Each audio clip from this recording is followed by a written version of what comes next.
Good evening. It is now 6 o'clock, and I will call the June 11th, 2024 City Commission meeting to order. City staff, please call the roll. Mayor Adamczyk, Present. Commissioner McCullough, Yes. Commissioner Opelt, Here. Commissioner Mata, Here. Commissioner Minton. Here. We have a quorum. Thanks. Please stand and join me for the Pledge of Allegiance. I pledge allegiance To the flag of the United States of America and to the republic for which it stands, one nation, under God, indivisible, with liberty and justice for all.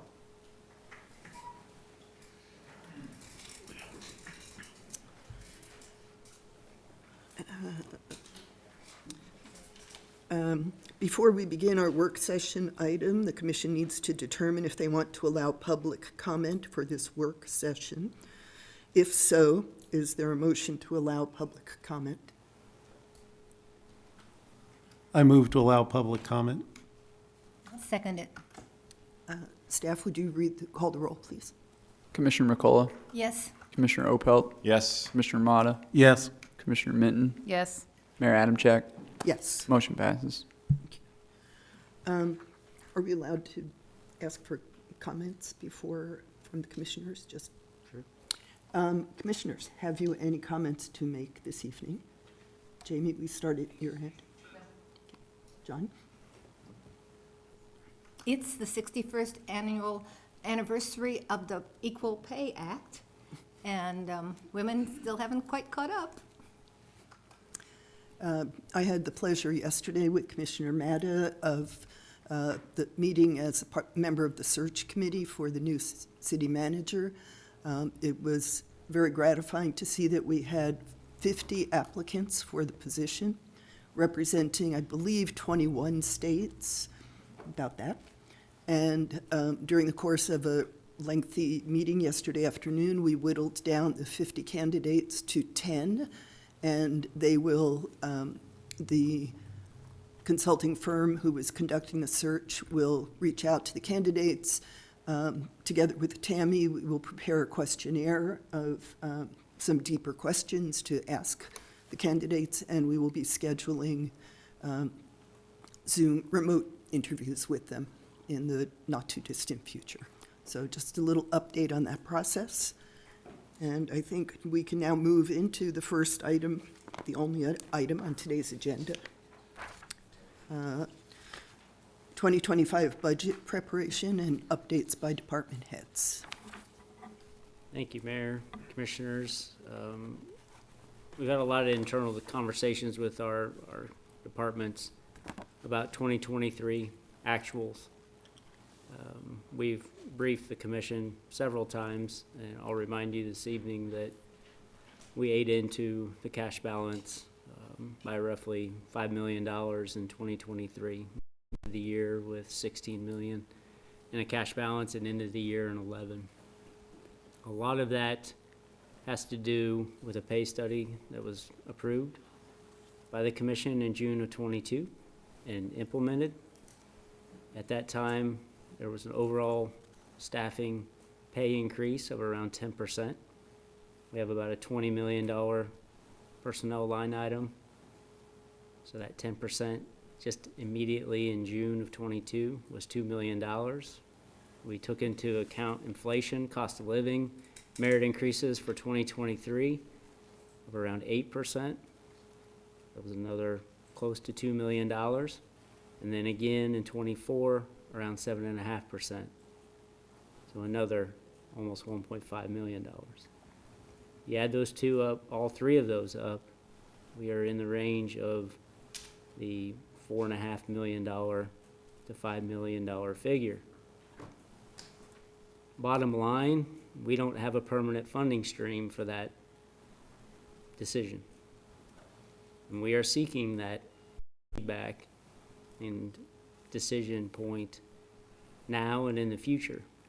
We have been using one-time money from federal government to supplement the general fund. So this evening, each department has been asked to look at how you operated in 23, look at what 24, the remainder of the year, to hold our cash balance at around 10 million would impact you as a department, and then let's talk about 2025. Revenue streams are obviously very important, but expenditures equally. So when we talk to you about how we're operating, how we're going to continue to operate, we want to have an eye and ear towards really a cash balance philosophy. We have no policy at the city for a cash balance. It's something we've talked about in the past, but have never executed. So each year during the budget process, it's more of a conversation of, here's the approach, here's the anticipated outcome 18 months from now. We'll see how things go. We obviously bring back reports and updates and get guidance on how things are performing, but ultimately, either seeking a permanent revenue stream that we can pay our people with and continue to provide the services, or a very frank discussion about what services we're not going to provide. There's an estimate here on the screen right now. You can see that projected cash balance at the end of 2025, barely under 1.4 million. That cash balance would not survive the 2026 operation at the current level. So we're here this evening to hear from our department heads, ask questions, talk with them about how they're operating, what it takes to operate, and the services they provide. A lot of this is repetitive. We've provided this data and these analysis to you before. 2023, the increases, we highlight a lot of that is personnel, but a lot of it has to do with other things the department heads can expand on. It's going to be difficult to maintain $10 million as a cash balance as we move forward. With that, I think we have some departments who are ready to share their experiences and some of their approaches. Can I ask a quick question? You bet. Okay, so so when the commission passed the 2023 budget, I'm assuming there was not a budgeted decrease in cash balance. Is that correct? I'd have to go back and look. I don't know, Rena, if you know in 23 what we started the year. If you scroll back up on that slide, I think it showed what we started the year in 2023 with. It's around 8 million. Yeah, and then it went up to 16. I'm trying to figure out, I'm assuming this cash balance decrease, I know it was part of the conversation to reduce the mill levy last year, and that decrease became real in November, right? So we were planning on that money in November, and then it didn't come in because the mill levy was reduced? So the cash balance throughout the summer last year hung around $15 million. It did not drop to $14 million until September, October timeframe. Okay. And it was the last 3 months of the year where our expenditures and our personnel costs kicked in for that last quarter. We also had some expenditures that would have been like CIP related within departmental budgets. They can expand on that, and some of them who had those expenses late last year. Just understanding the cash balance and how it flows, obviously a lot of different revenue streams and expenditures. We budget certain things, we anticipate certain things. Traditionally we're underspending our budgets by anywhere from $2 to $3 million in the general fund. Mm-hmm. There's cushion built into some of these departments, knowing we may have emergencies, we may have natural disasters, we may want that capacity to go out. But there's also positions sprinkled throughout the general fund that are part of a budget that haven't been funded for several years. Right. And we've talked about taking those out as well. It really eliminates cushion. It doesn't necessarily impact revenues and expenditures, because if you haven't spent it and it's not really part of a revenue stream, it's just taking up space in the budget. So we haven't necessarily seen it as a negative, but it can give an impression of a budget that's higher than it actually will be. Sure. Okay. So tonight, the presentations, are each department head getting to that $36 million expenditure line collectively? Does that make sense? my question. So tonight's presentations, is it showing expenditures that only maintain the 7 million in cash, not 11? The 7 million is what we project by the end of the year, with operations remaining basically the same as they are today. So from a personnel perspective, from a contractual services, commodities, operating perspective, that'll eat into that cash balance primarily because of the personnel line item costs that continue to impact that cash balance because revenues are just not there to support them. But so tonight, we're talking about approaches that get to $36 million in expenditures. That's the projection, yes. And then on our revenues, is that the early budgeted projections? Or I know last week we talked about revenues being about 10% down compared to last year. Is that the adjusted revenue projection? So the revenue projection is based off of the 2023 actuals less any federal money that we received in 2023.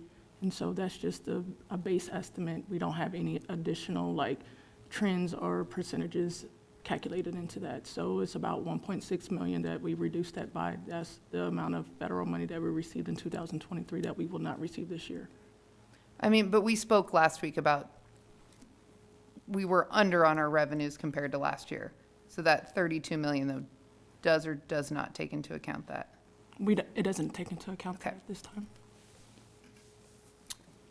Maybe just to add as someone who was part of that budget that was done that last year, is we felt in a pretty good financial position with the reserves we had. We knew, staff had saying at some point, things would need to be looked at. Nowhere near expected to see these numbers that are on the page here. And even had we increased the mill levy by a couple $1 million, well, that would help. This is still a pretty big delta that is in there. Also, we did take the mill levy down a little bit more because we had an imbalance with our commercial valuations coming in fairly low. And so when you looked at the total, it looked like we're gonna get so much, revenue in if we, like say it's 6%, so, we're only increasing 6%. But in reality, for the residential person, it was more like double digits because the residential had gone up so much. So that's the reason we took the mill levy down more, was to give relief to the residential taxpayer. Now, the commercial got a benefit out of that because they went down. So that was the, rationale for the budget, given we looked in pretty good financial shape. We were trying to give some relief, given inflation and everything else, to the residential taxpayer.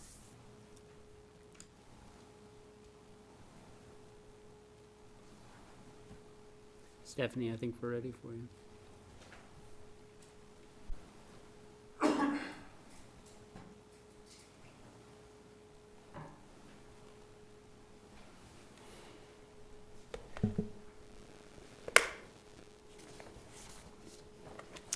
Good evening, Stephanie Peterson, Director of Community Development.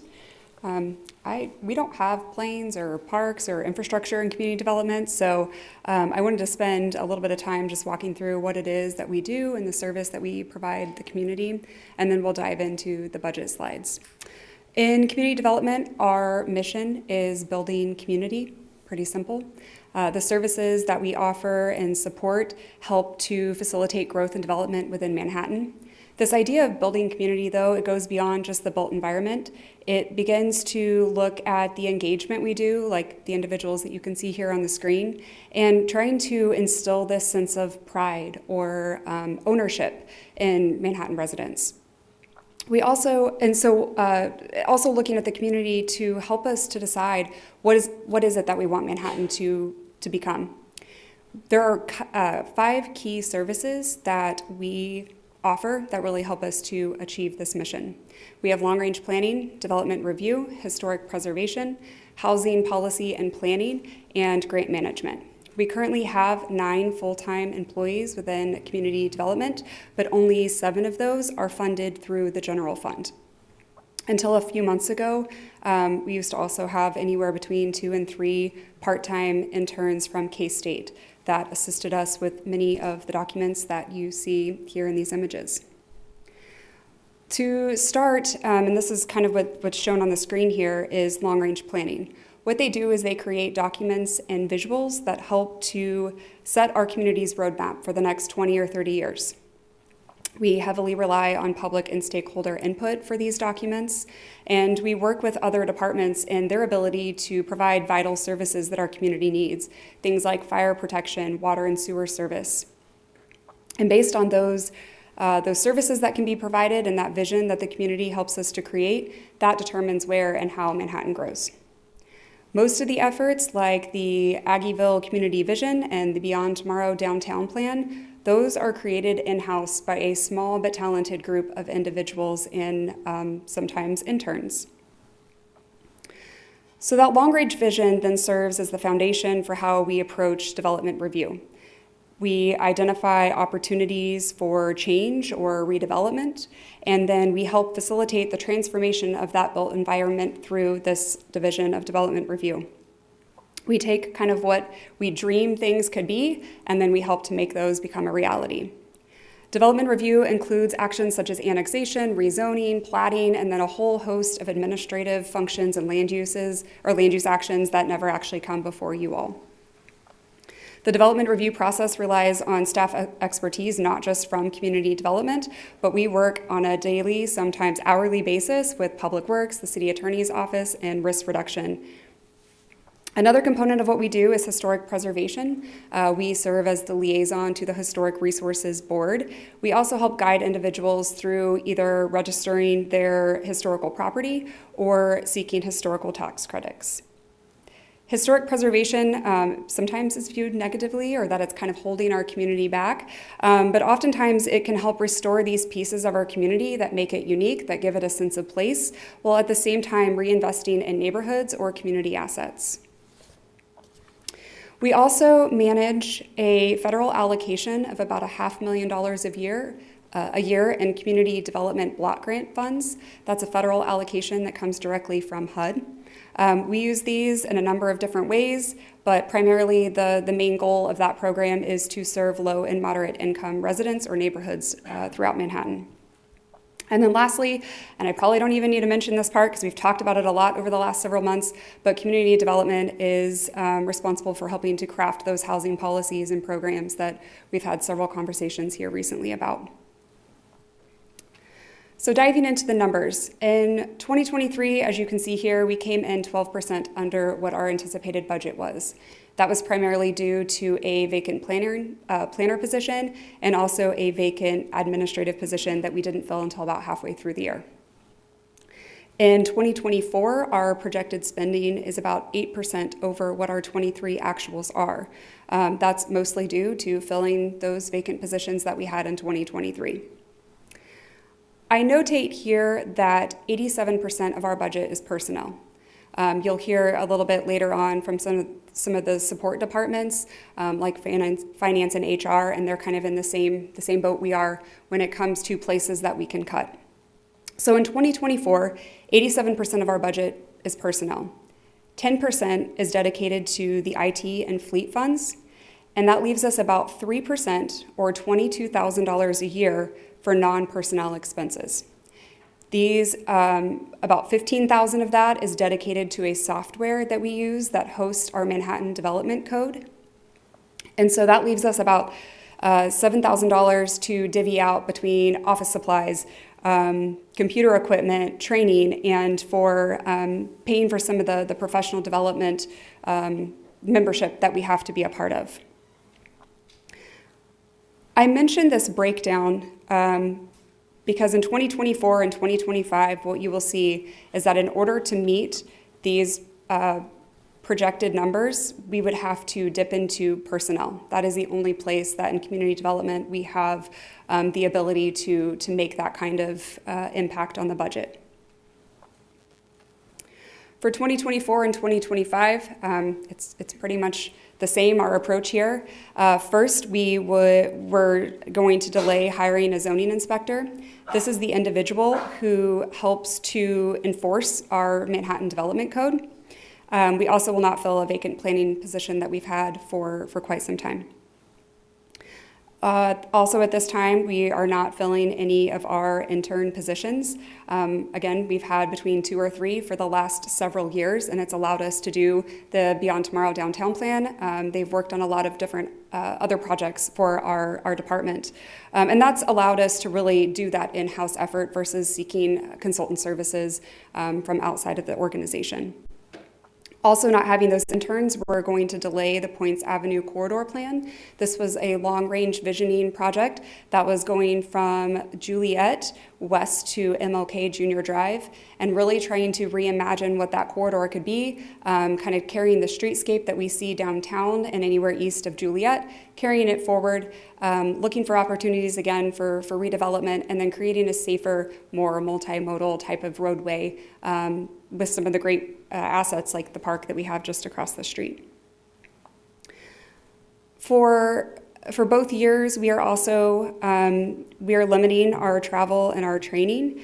In 2023 actuals, travel and training was 1.2% of our budget, so not much, but something that, that is our little piece of helping to solve our budget problem.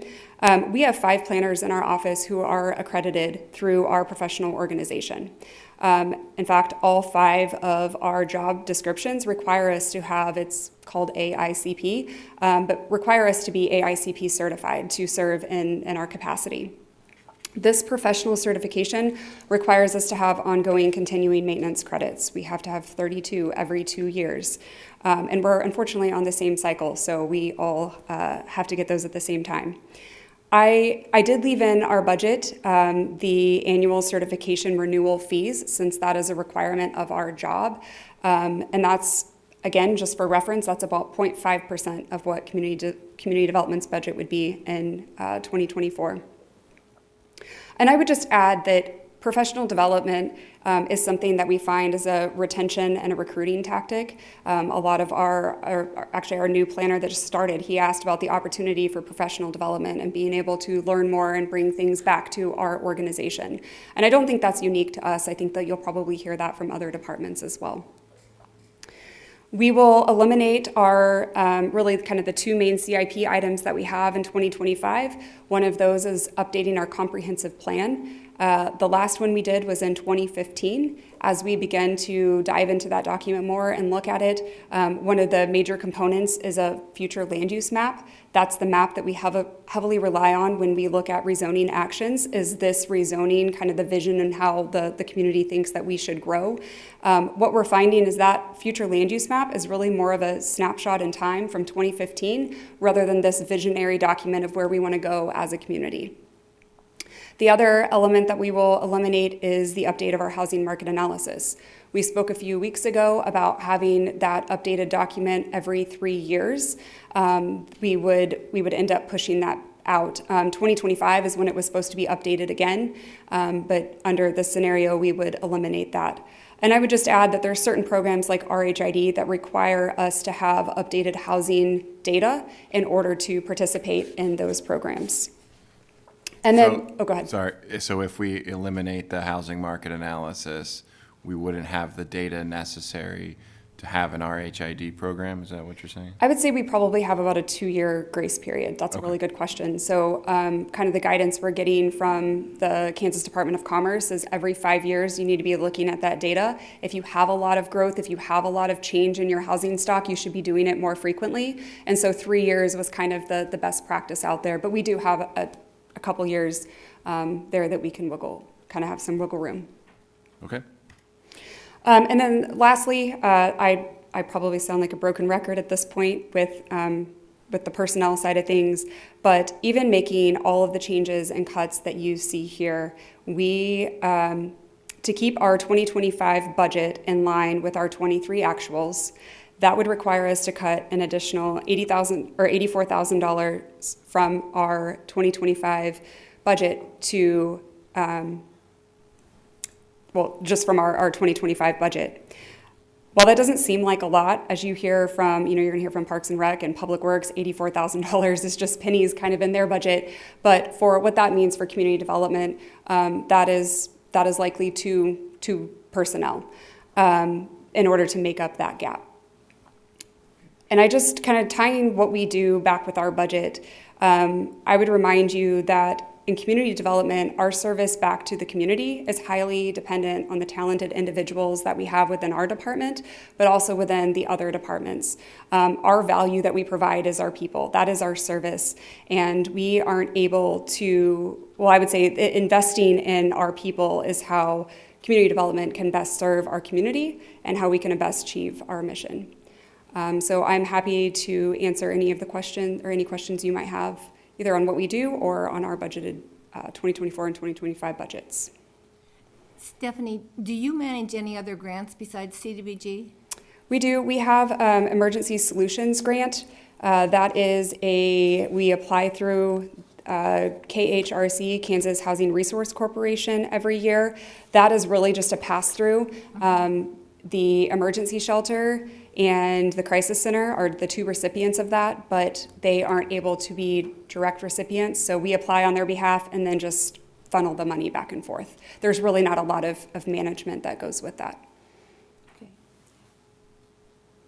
And computer upgrades, if you want to do more modeling or that kind of thing, is that part of your money that goes to IT, or does that come out of another part of your budget? That's a good question. It kind of depends on what that software is. If it's something that's more specific to, if it's a very particular type of modeling and we're going to be the only department that has it, it would likely come out of ours unless Jared corrects me. If it's something like the Adobe suite, which we can do a lot of cool things with that, that's something that IT handles for us. Thank you. Is that accurate, Jared? Yep, in 2024, we consolidated all of our organization-wide or multi-department softwares into the IT fund. Yep, so those bigger ones like Stephanie was mentioning would be within the IT fund, whereas if it's just a department software that only a department uses, typically it's going to be in their budget. Any other questions?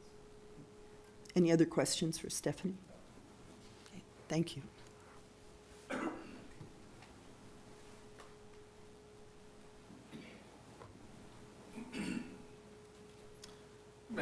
Good evening, Mayor and Commissioners. Scott French, Fire Chief. I'm probably going to start right into it so you can see where our budget was in 2023. Where we ended up in 2023 was roughly $156,000 short of our original budget. A lot of that is due to we have roughly $150,000 in our budget that is strictly for really responding on emergencies, disasters. So that's a typical. We spent most of our 2023 budget that were allocated. Out of 11 years that I've been running the budget, 2023 was the first year that we actually spent 99% of it. Every other year prior to that, we ranged roughly 94 to 95% of our budget and carried over the rest of that. A lot of that has to do with there's continuing cost upgrades in our contractual services and commodities that we have just allowed to remain flat as our staff and salaries have increased.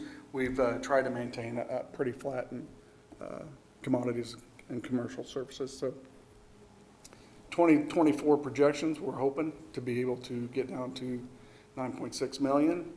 One thing that's unique with the fire department, as Jason stated earlier, in 2022 we did the salary survey for the city employees. The union did not receive any of those, so in 2023, the union received those, which became effective in 2024, which was roughly a $800,000 increase in our budget. So the idea to get back down to actuals of 2023 is impossible without cutting personnel. 89% of our budget is personnel. We began in late 2023 adding additional staffing for the possible expansion of Firehouse 6. Obviously, we're maintaining that right now, trying to figure out what direction the city's going to go, whether or not the Scorpius is going to come into town. So that's being held to this point. In 2024, of the roughly $1 million in contractual commodities. $459,000 of that is internal department money. That's to our IT fund and to our fleet charges for maintaining all of our current apparatus.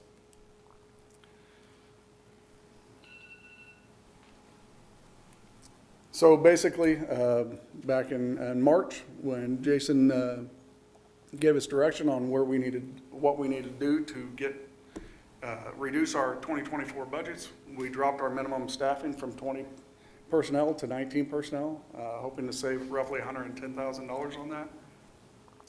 When we do reduce our staffing, there are consequences, or potential consequences. I shouldn't say there are consequences, but you do risk the effectiveness of our emergency response.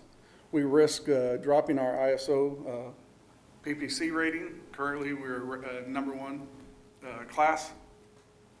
This is highly potential to affect that and change that to a 2.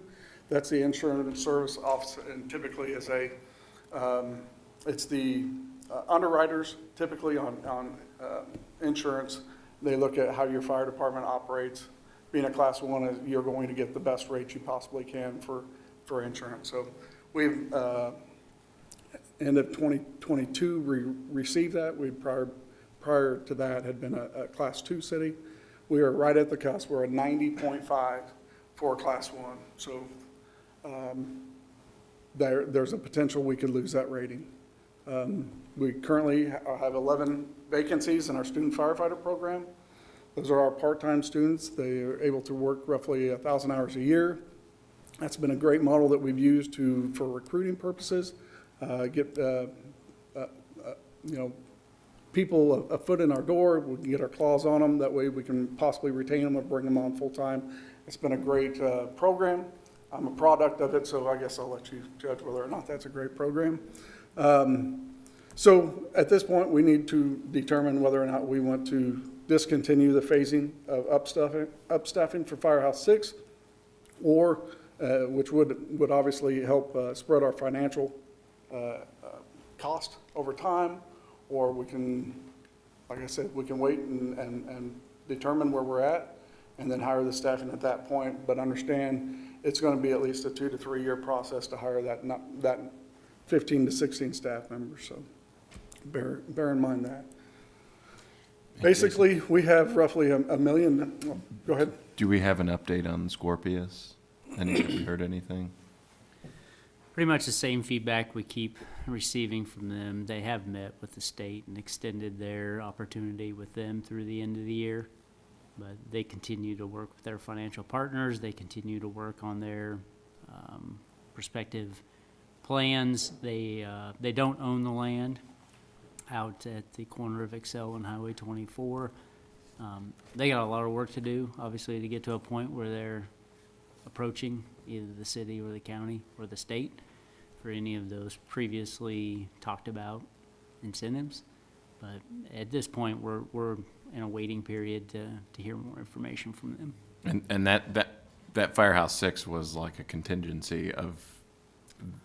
It wasn't necessarily a contingency. We just recognized if that was going to develop at that location, given all the other property that is annexed and zoned in the city, adding another 50 acres with that many facilities and employees, it would be an appropriate time for us to build out there. Okay. So then there's some other things we have going on or planning for. The training ground, the new lease with Headquarters Fire Station, losing the north end of where our current training ground is. So we're beginning to plan for that. Firehouse 6, like I said, is on the horizon. Those are in the planning phases. So there's lots of things that we've got coming up that will be costly as well. And so I don't envy the position you're in. When is the right time to put Firehouse 6 in, and the cost that's going to be associated with that. But it will be a tough decisions. Some of the things that I also want to talk about is, to fund the fire department, we're at $10 million. And our core service is obviously helping people during their most vulnerable times. But there are a lot of other things that we do that are peripheral to that $10 million does have an impact on as well. We do car seats with on a monthly basis. We do CPR for the community. We don't charge people for our hours. We charge them for the book. We charge them for their certificate. But the hours, the city is funding currently. So those are things that we'd look at. The ability just to assist other emergency services. We go out on lost children or lost people. We take our drones out. We provide first responder for the Riley County EMS. That's their core function, but we have always believed it's a duty of ours as well. But those will be impacted. We provide continuing education for all of our trade groups within the city. We host those. We provide that training. It takes man hours, takes time to invest in. We work. One of our main functions is obviously enforcing the code. But one of the things we try to do and provide value is to work with people on looking for ways to help them comply with the codes. We have more knowledge in that, so we can give them options. We can look at different things they can do to still maintain that compliance. We do a lot of helping with hobby builders or home owners that are doing projects at their house. It takes a lot of time to work with them to have them understand, because a lot of them are doing it, you know, their budgets are tight too. They can't afford a contractor. So we take the time and work with them, explain how the code works, explain how to build the projects and that sort of thing. Those will be affected. We're pretty proactive with property maintenance. We have, unfortunately, we have some people that we have to move out of dilapidated homes. Well, if we just cited them and said you had to move, that's not fair to that individual. It doesn't help. So we've got members that are part of that community core team.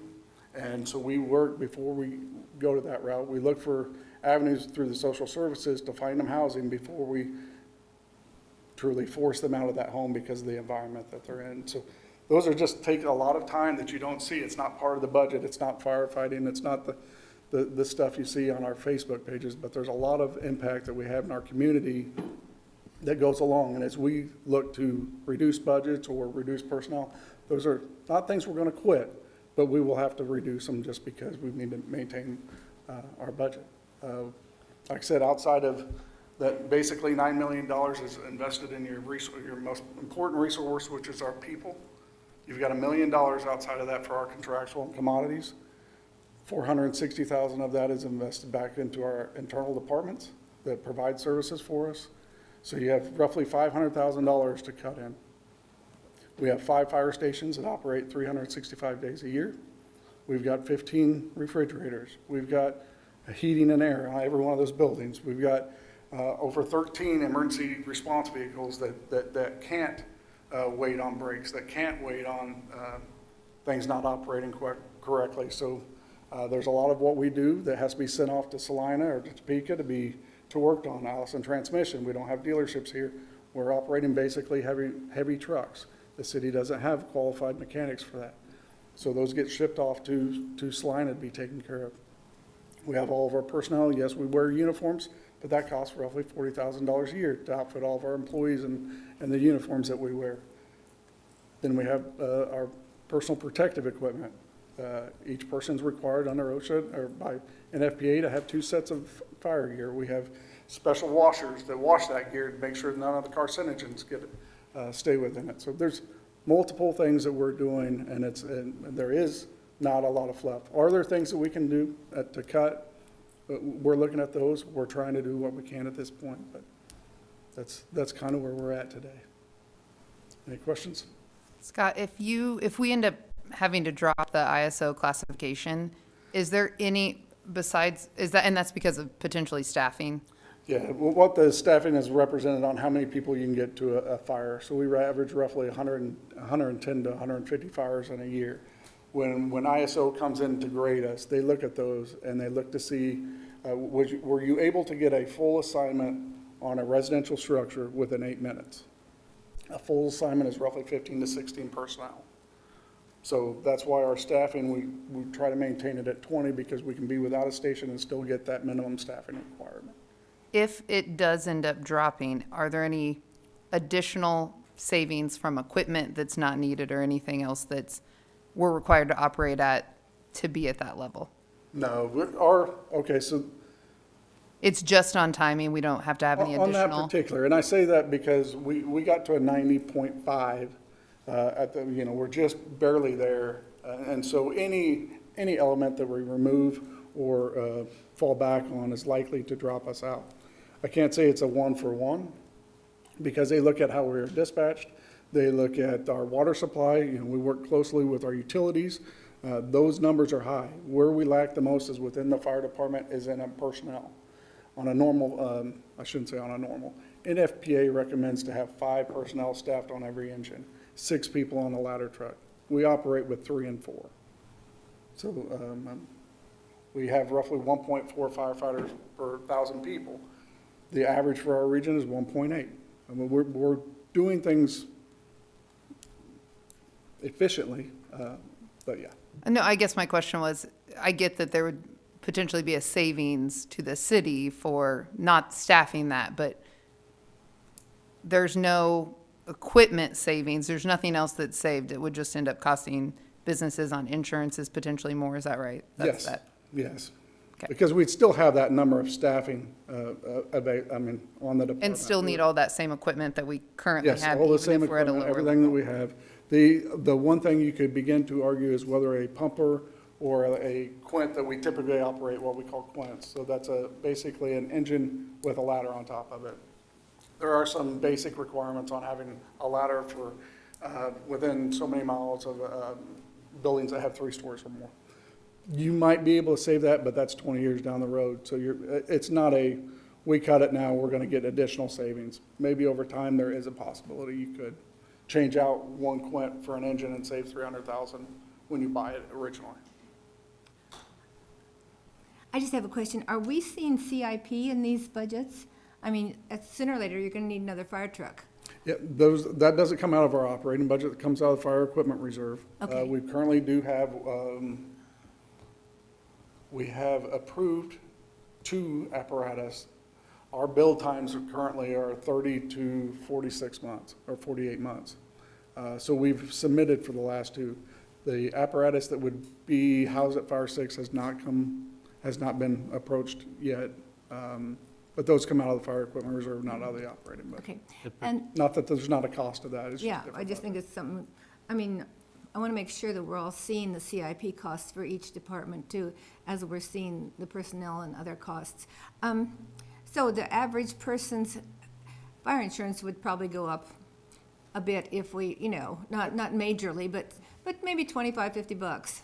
Maybe, it may not have any impact. Yeah, ISO used to be a lot more relevant, and I don't want to say it's not relevant, because I believe it is. It's a gold standard of basically accrediting fire departments on how they operate. But the reality is, insurance anymore relies heavily on weather. yeah, They have a lot more costs related to weather than they do fire. okay. So over time, that has kind of, the impact of your ISO rating has changed. You're going to find it more in the commercial sites.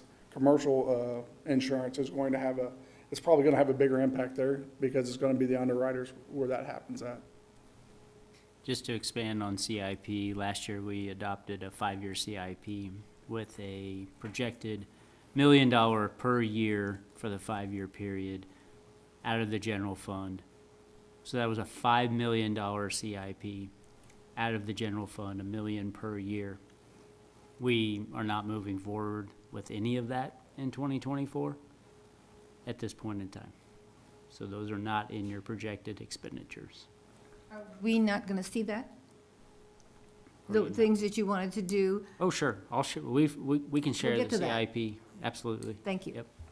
I will say there will be an item coming to you probably in late July, 1st of August, which will be an air pack project. We're replacing all of our air packs, and that's a $550,000 fire equipment reserve project. So is your plan with those 2 firefighters, first, that you've hired for Station 6, to just fill those into vacant firefighter positions? Yes, currently, unfortunately, I did receive a resignation of one of them, so we're at 1 above our normal staffing. But The idea, if we do not want to continue to move forward, we'll hold that person on, but likely, we know of a potential retirements of next year budget. So, Any other questions? Thank you. thank you.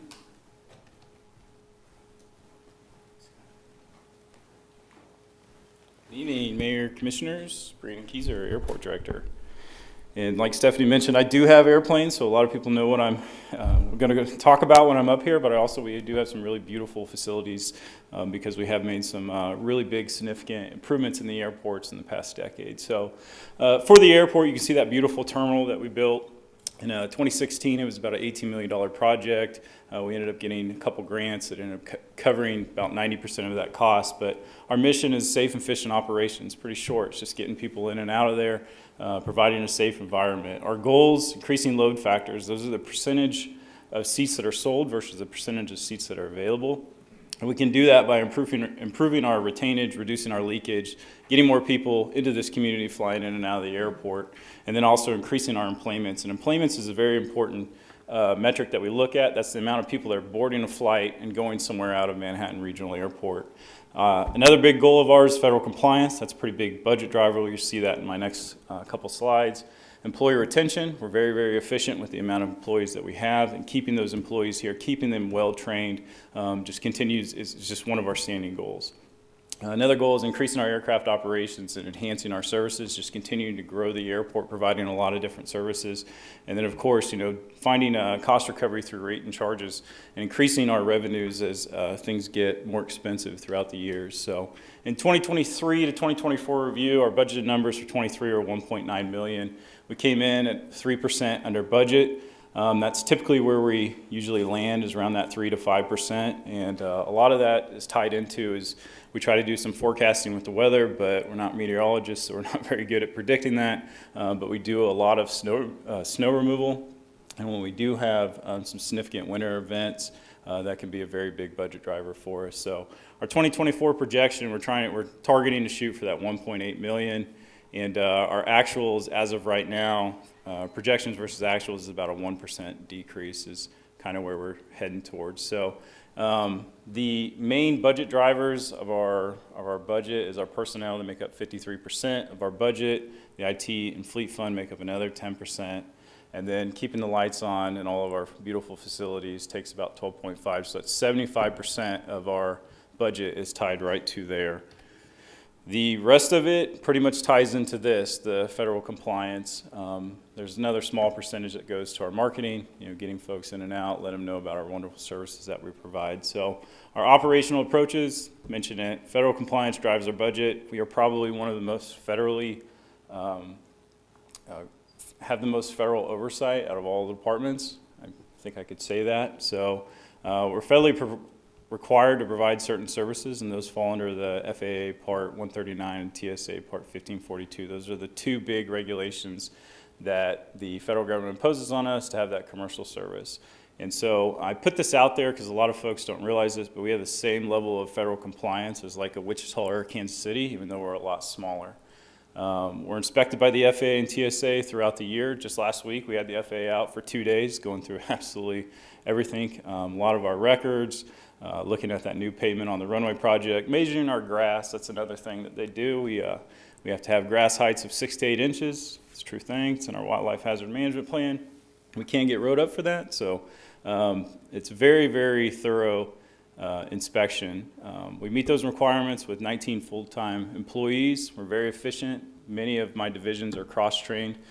You can see some folks in the admin that if we're getting close to an FAA inspection and we've had a lot of rain and maintenance is a little bit behind, we'll get out there and hop on those mowers and help do some of that. You can see us also. We'll bring some maintenance folks in if security's running a little bit late and watching the doors. We've even had custodians that have done that too. So all of our employees are pretty much cross-trained in certain parts of those compliances that we have to meet through those two federal provisions. Regulatory changes, many unfunded. Commissioner Cola can remember 2017. She was on the commission when American Airlines told us that they wanted to bring in larger aircraft, and that kicked us up into a complete security program from a supporting, and the airport basically had to double their staff in between the middle of a year after the budget's already been set. And so it was a really fun time, but we were able to do that. We did it in 90 days, and it was a really good decision that we made that jump because it's helped us grow since then. And in 2017, when we did that, we ended up having a record year in employments. And then we had another record year in employments in 2018, another record year in employments in 2019. And so it was a really good decision to do that. So some of the budget approaches that I have for 2024, like I said, it's difficult for me to cut out of that 25% in federal compliance, but we'll continue to monitor our vacancies. You know, when we do have folks like in our security and our maintenance division, when they quit, they're there doing inspections, they're there monitoring doors, they're there helping folks. It's really difficult for us to not backfill those positions because then we could be inspected and miss something that we're not meeting our federal compliance manuals, and then the federal government can hand us a nice fine. So we constantly are looking at those things. And then like Jason mentioned, a lot of the CIP is cut. I put in there only CIP items that receive a grant. There is one thing that we're really good at, and that's getting federal dollars for grants. And in the past 3 years, I put that big number up there. It's actually $34 million. I have the exact number if you want it, but we are very good at receiving grants that help pay for a lot of our infrastructure and things like that, and a lot of those improvements. I snuck this in there because it's really important for you guys to know like what you're spending that money on. And there's a lot of communities that would love to have the air service that we have. We are currently ranked second in Kansas in commercial air employments. The only airport bigger than us is Wichita in the state of Kansas. And you can see I put in our employments. 2019 was the highest year that we had. We had 77,000 people that boarded a flight out of Manhattan Regional Airport. We had some turbulent skies, 2020, 2021. We started rebounding after the pandemic. Things started relaxing a little bit. And then 22, we kind of almost rebounded back up to our numbers. And then, hey, we had this incredibly big runway project that needed to be done because our pavement was 44 plus years old. And we needed that new runway. And so we had to shut down in 23. But before we shut down, we were on pace to break a record that year. But we still did really well. You've probably seen that in the media. See my face on a lot of news. I was trying to avoid a lot of that, but they kept reaching out to me. So, and then how are we doing in 2024? Between January and April, we're at 24,000 plus employments, and that's a 7.5% increase year to date when compared to 19. So that's the slower part of our year, and now we're into our busier part. And so if this continues, I am anticipating that we will have a record year in employments. Sorry, I go fast. Any questions? So are we seeing new income from those hangars that we, That'll be in 25. So you'll see that in when we get to the published revenue numbers. Yep, 2025. The hangar project is anticipated to be done on Christmas Eve. So it'll be a really good Christmas, and I hope to have those filled well before they're even finished. great. And I will throw out that we have 2 grants for the hangar project. It's $2.8 million, and the city shares 0%, $0. Very good. Just one thing, you know, we do get complaints. Sure. One More morning- service. One morning, the dark 30 flight didn't go off until about 11 o'clock, and there was nothing to eat, which is not Yeah. unusual, but there was also no coffee. Absolutely. So if you go back about a year, 2 years, we did have a vendor that was in there that was providing those services. COVID was very difficult for them, and unfortunately they ended. We put out an RFP and was looking for that service. Unfortunately, we didn't get any. We had one business that was interested, but had to pull back. But if you do know somebody that is interested, I do have space available. Please give them my email. Reach out to me. So I'd love to provide. Maybe we could get a food truck or something, I don't know. We have done some food truck Fridays and things like that, but it's kind of difficult around our flight times because we Sure. do have a huge influx of people, and then we don't have anybody in there for a while, and another huge influx. All day, Yeah. yeah. So Yep. how many employments do we have?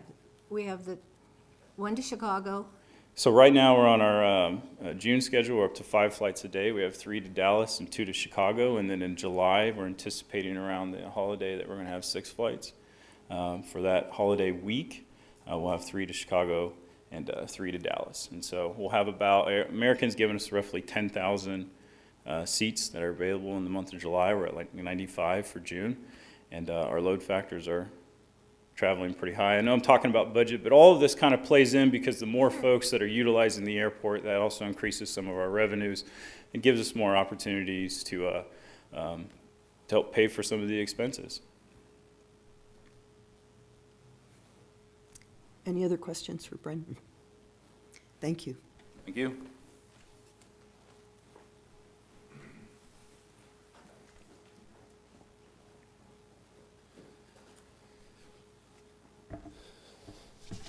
Good evening, Commissioners. Aaron Stewart, Parks and Rec Director, and I'll talk a little bit about Parks and Rec tonight and what our outlook looks like going forward. Again, just kind of why we're here and what we're about is our mission is to create a healthy community through people, places, and programs. We're committed to 5 core values of diversity, fiscal responsibility, integrity, innovation, and service. So, 2023 budget revenues, we kind of had a expected 19.8% cost recovery rate, and you're going to hear me talk in cost recovery rates because that's one of our significant measures of success. So our actuals, we were closer to 22.4% or an $8.4 million subsidy. So our goal is to kind of shrink that, and I'll go over that here in a minute. Our 2024 projections is to land right about 24-25% and a cost recovery rate, so marking an improvement between 7 and 7.5 million in a subsidy. So our anticipated reduction is hopefully at least $1 million, if not maybe a little more. And so we're trying to do that through several modes. I'm going to sound a little bit like a broken record because I have told many of these things to you before, but we're going to continue our movement to a 35 to 40% cost recovery. We'd really like to shrink that down, kind of that $6 to $7 million subsidy, if not a little more. That allows us to apply funds elsewhere, and it means we're earning at probably a top-of-the-line rate for our industry. It's expense reduction through prioritization of services, investing in efficiencies, and optimizing staffing. I'll point you to the middle picture up there. That's Raphael. He's our robotic painter.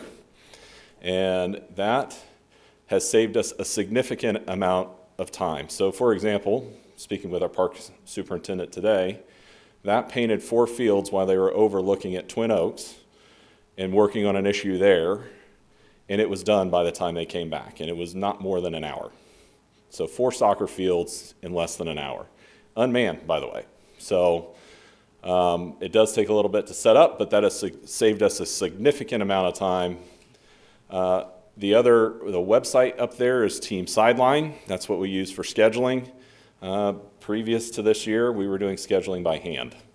Not an efficient practice. This does it for us. It's a better communication tool. It speeds up our process. Perry Weather right there, that's our new weather app. If you've heard the siren go off in City Park, this is a safety feature that we implemented that people will get a text message if lightning's within 10 miles, and we can evacuate people in real time, and we're not sitting there counting the seconds from a flash to bang method. So it improves safety as well as optimizing how we're operating. Again, program growth through investment and reinvestment to existing programs. We've been on an uptick, and I was talking with youth sports today, youth and adult sports, and the general number since 2022, we've seen about a 20% increase overall. So we're on the right track, trying to regrow that program, and one of the things that we're highlighting is we have added back in 7th and 8th grade sports in collaboration with other entities. So we're having some success, and I think we'll continue down that path, especially as we move into this more cost recovery minded philosophy. Again, we're going to continue to do sponsorship program redevelopment. We plan on bringing you some changes in ordinances and some of these things in the next few months, but we want to simplify the process, package sponsorship deals. I fully believe that we should have signage on outfield fences. That's a ball field thing. It looks a little blank to me without it, and it can be a good revenue either for us or the newly formed Parks and Rec Foundation that would allow for reinvestment. Strategic partnerships, again, like the foundation, I put the NASA partner up there. That was through the Discovery Center and the a grant program last year, and our barrier-free theater. So that's a partnership with K-State and some of the work they do that serves our special populations. Really great program. We have several of those. We'd like to continue to expand those. And again, scholarship program restructuring. Right now there are limits. We need to remove that. The foundation also helps with that to be able to backfill the scholarships that we do apply, that are applied for and granted. That lets us be financially whole, fulfilling that fiscal responsibility and maintaining that cost recovery. So it's kind of short, but I would happily entertain any questions. So how are you planning to cut about $1 million almost, well, I guess less. Well, some of it's going to be staffing. I mean, there's staffing through attrition. You'll see some of that in the Move MHK plan next week. They're recommended. They don't out and out call it out, but there's a section there where it points to the dollar amount we're spending per park and per in overall, which is on the high end, and we should probably be in the middle. So that's part of it, and that's where positions have come open that we won't refill this year. So I'm not necessarily reducing staff, but it would be through attrition, restructuring, reprioritizing. Part of what we're doing, and again, this is why I focus on that subsidy, is we've had a vacant staff member out of the athletics division, repurposing that position next year for revenue generation by doing concessions.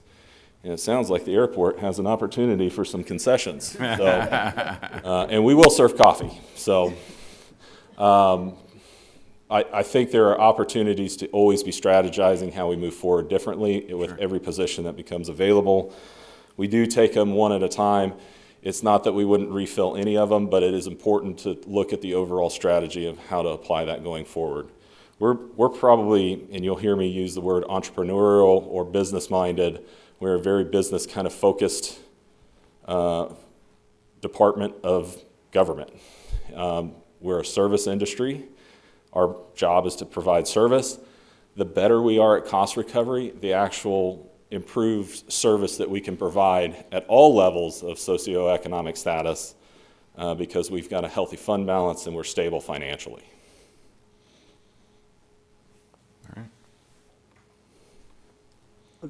John?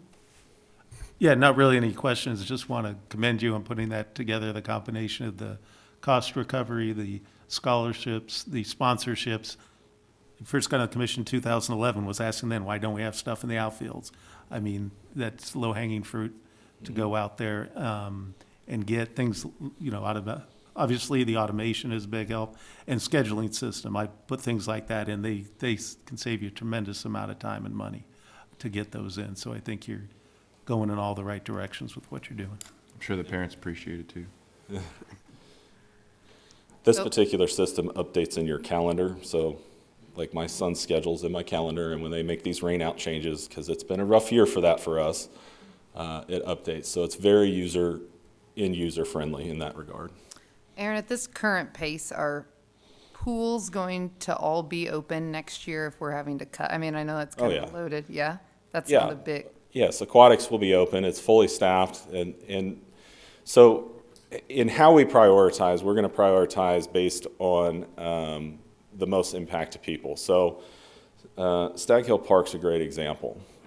We can turn Stag Hill Park, well, I've said this before, we use Placer AI to drive data of like who's there and how often they're visiting. They don't even have enough visits to register.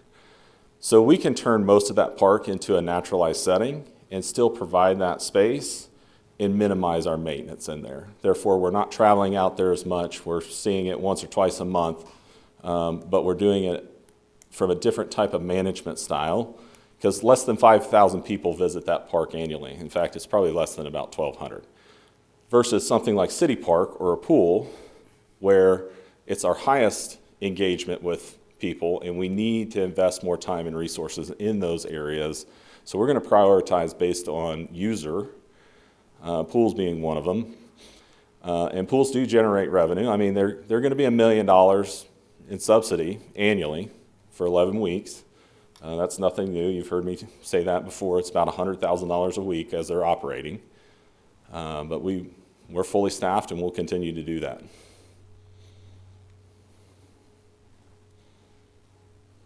Other comments? Thank you, Eric. Thanks.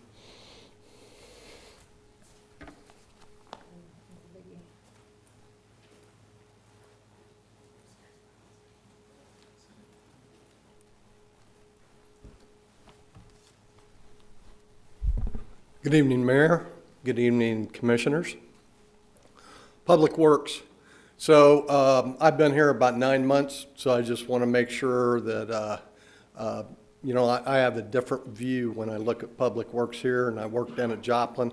It's kind of similar in a lot of different ways, and yet there are some deltas that I see here that, we didn't have there as I went through it. So our budget last year, we came in 4% under the budget.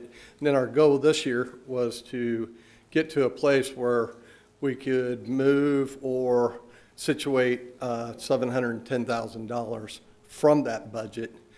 Some of that is moving money over to Special Street and Highway and also the Street Maintenance Fund. However, there's always a problem when you do those things, because now you're hurting those funds. And remember, that's how we take care of get our projects going, how we do our street maintenance to move ahead.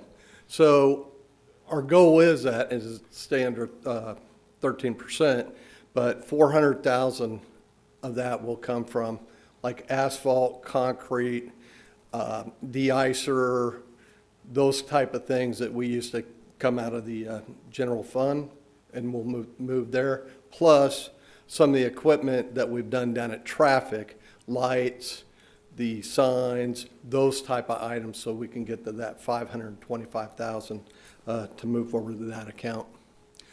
Our operational funds in the Special Street and Highway, by doing that 125,000 over there, obviously you're doing less with the money that you have for the street maintenance over there as well. And then the same thing, about 400,000 from our operational funds with our street crews. They go out and work every day. Keeping some positions open longer. So what we've been doing is, and I'll kind of relate it to having a clown juggling all the balls. We've been going through trying to figure out which positions to fill at a certain time and which to not. So, I mean, we have about 3 positions that we've been keeping open. Can we afford to do that? We're making it happen, but it doesn't mean that it's not taking a toll on the personnel that we already have there.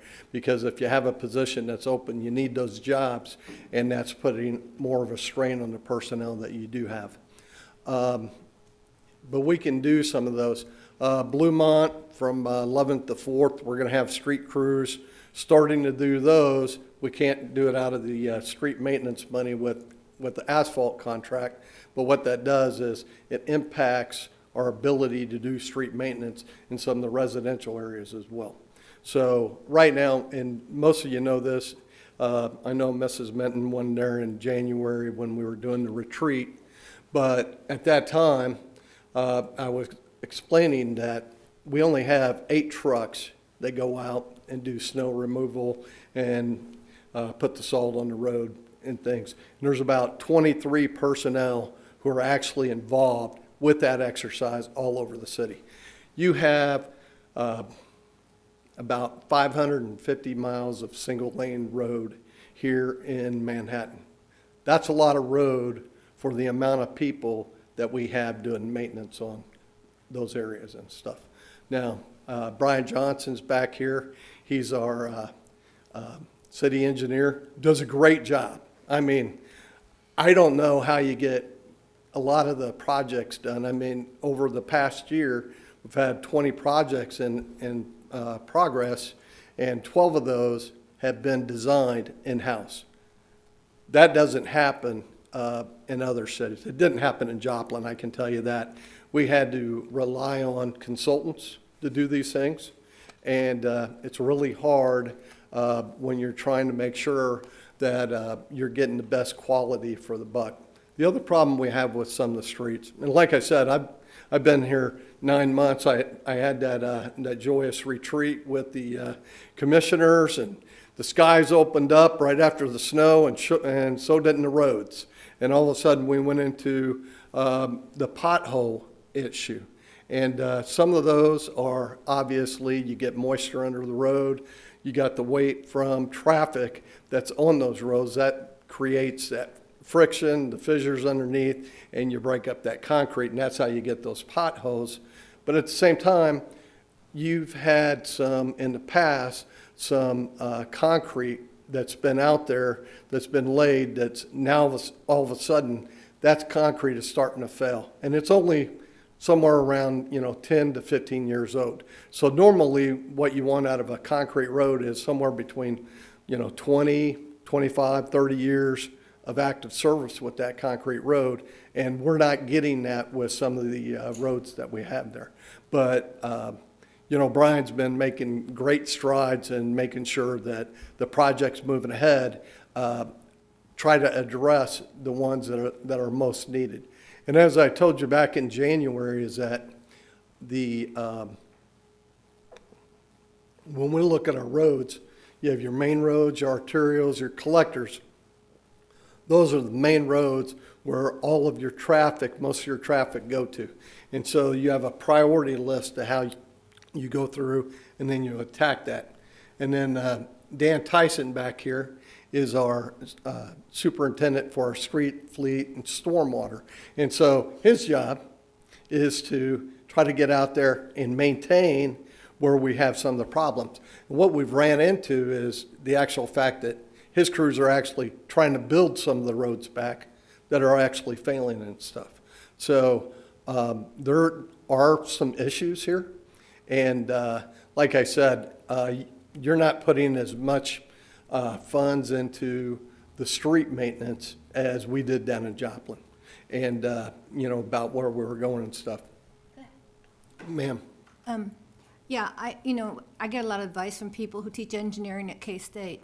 And what is wrong with our concrete? They seem to feel we don't have it thick enough.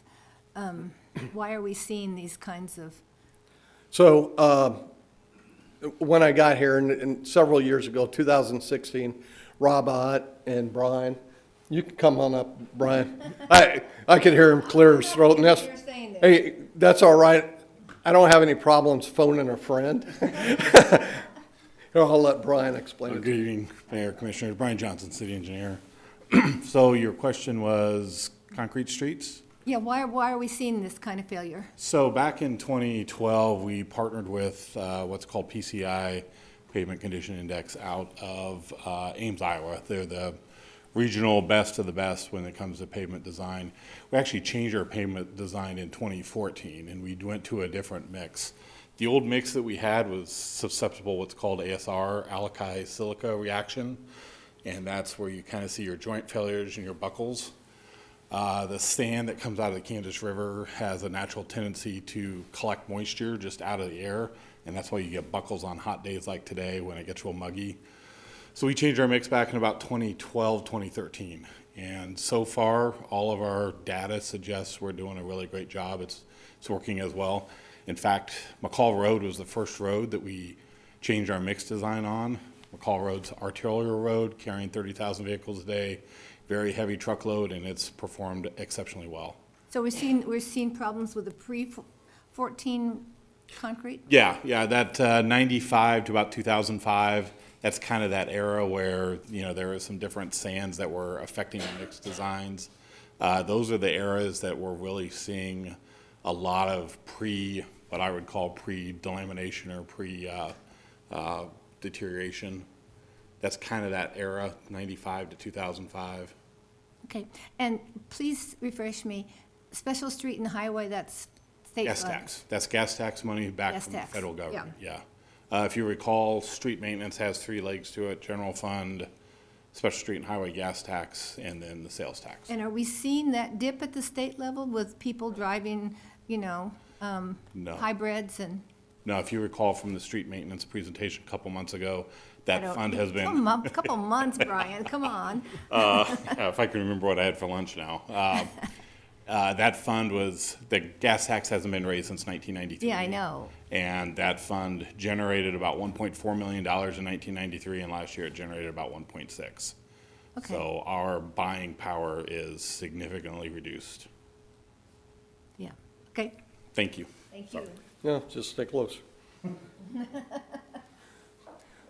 So and it's very important that you realize we have to figure out where we were before.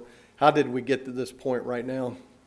And as I'm here, I'm just assessing a lot of this because my job was to come in here and then take a baton and just kind of hand it off to the next person that was coming into the city, or if the city's going to promote somebody. However, it's very important that we realize that we have to take a very important look at how we're going to manage this in the future, because we are stretched out in a lot of different ways, and now I'm moving money to the special street and highway, which, as we talked about before, is making just as much money as it did back in 1995 or something. So it's not, we're not going to be able to do this very much longer and without having some sort of impact.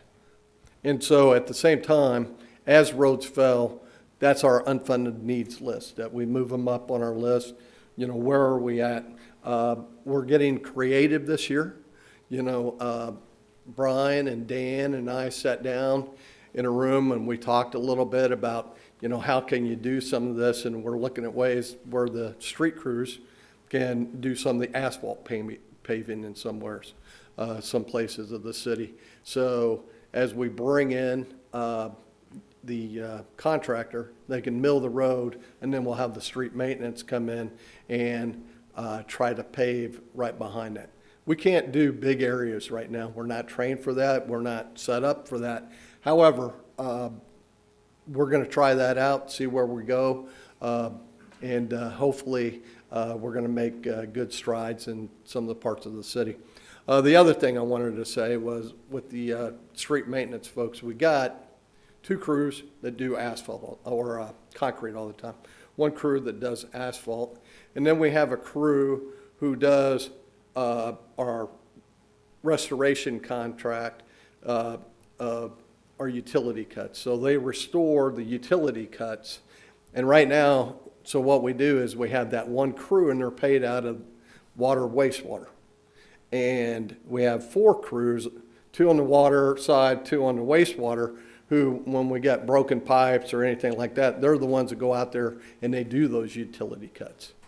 And so that 1 crew to come out and try to catch up is very difficult. In fact, it's almost impossible. And so we've been we're 13 utility cuts behind right now, and you've probably seen some of the roads that are, where it's been cut, and we've had the cones around them, and they show that. But it's an important thing is that Dan's been trying to influx it a little bit where he can get some of the other crews over to do that. When he does that, what it really does is it takes them off of other tasks that they have within the city. And then we've been doing another pothole blitz, and then we have some, a couple issues going on right now at the same time of, making sure we have the materials that we need. So it's Can I ask a question? Yes, ma'am. Is there a balancing point where we've seen everybody fill the potholes and then have to come back and fill the potholes. At some point, should there really be an infusion of dollars to fix it, I don't want to say right, but fix it completely? So, Brian wants to answer this.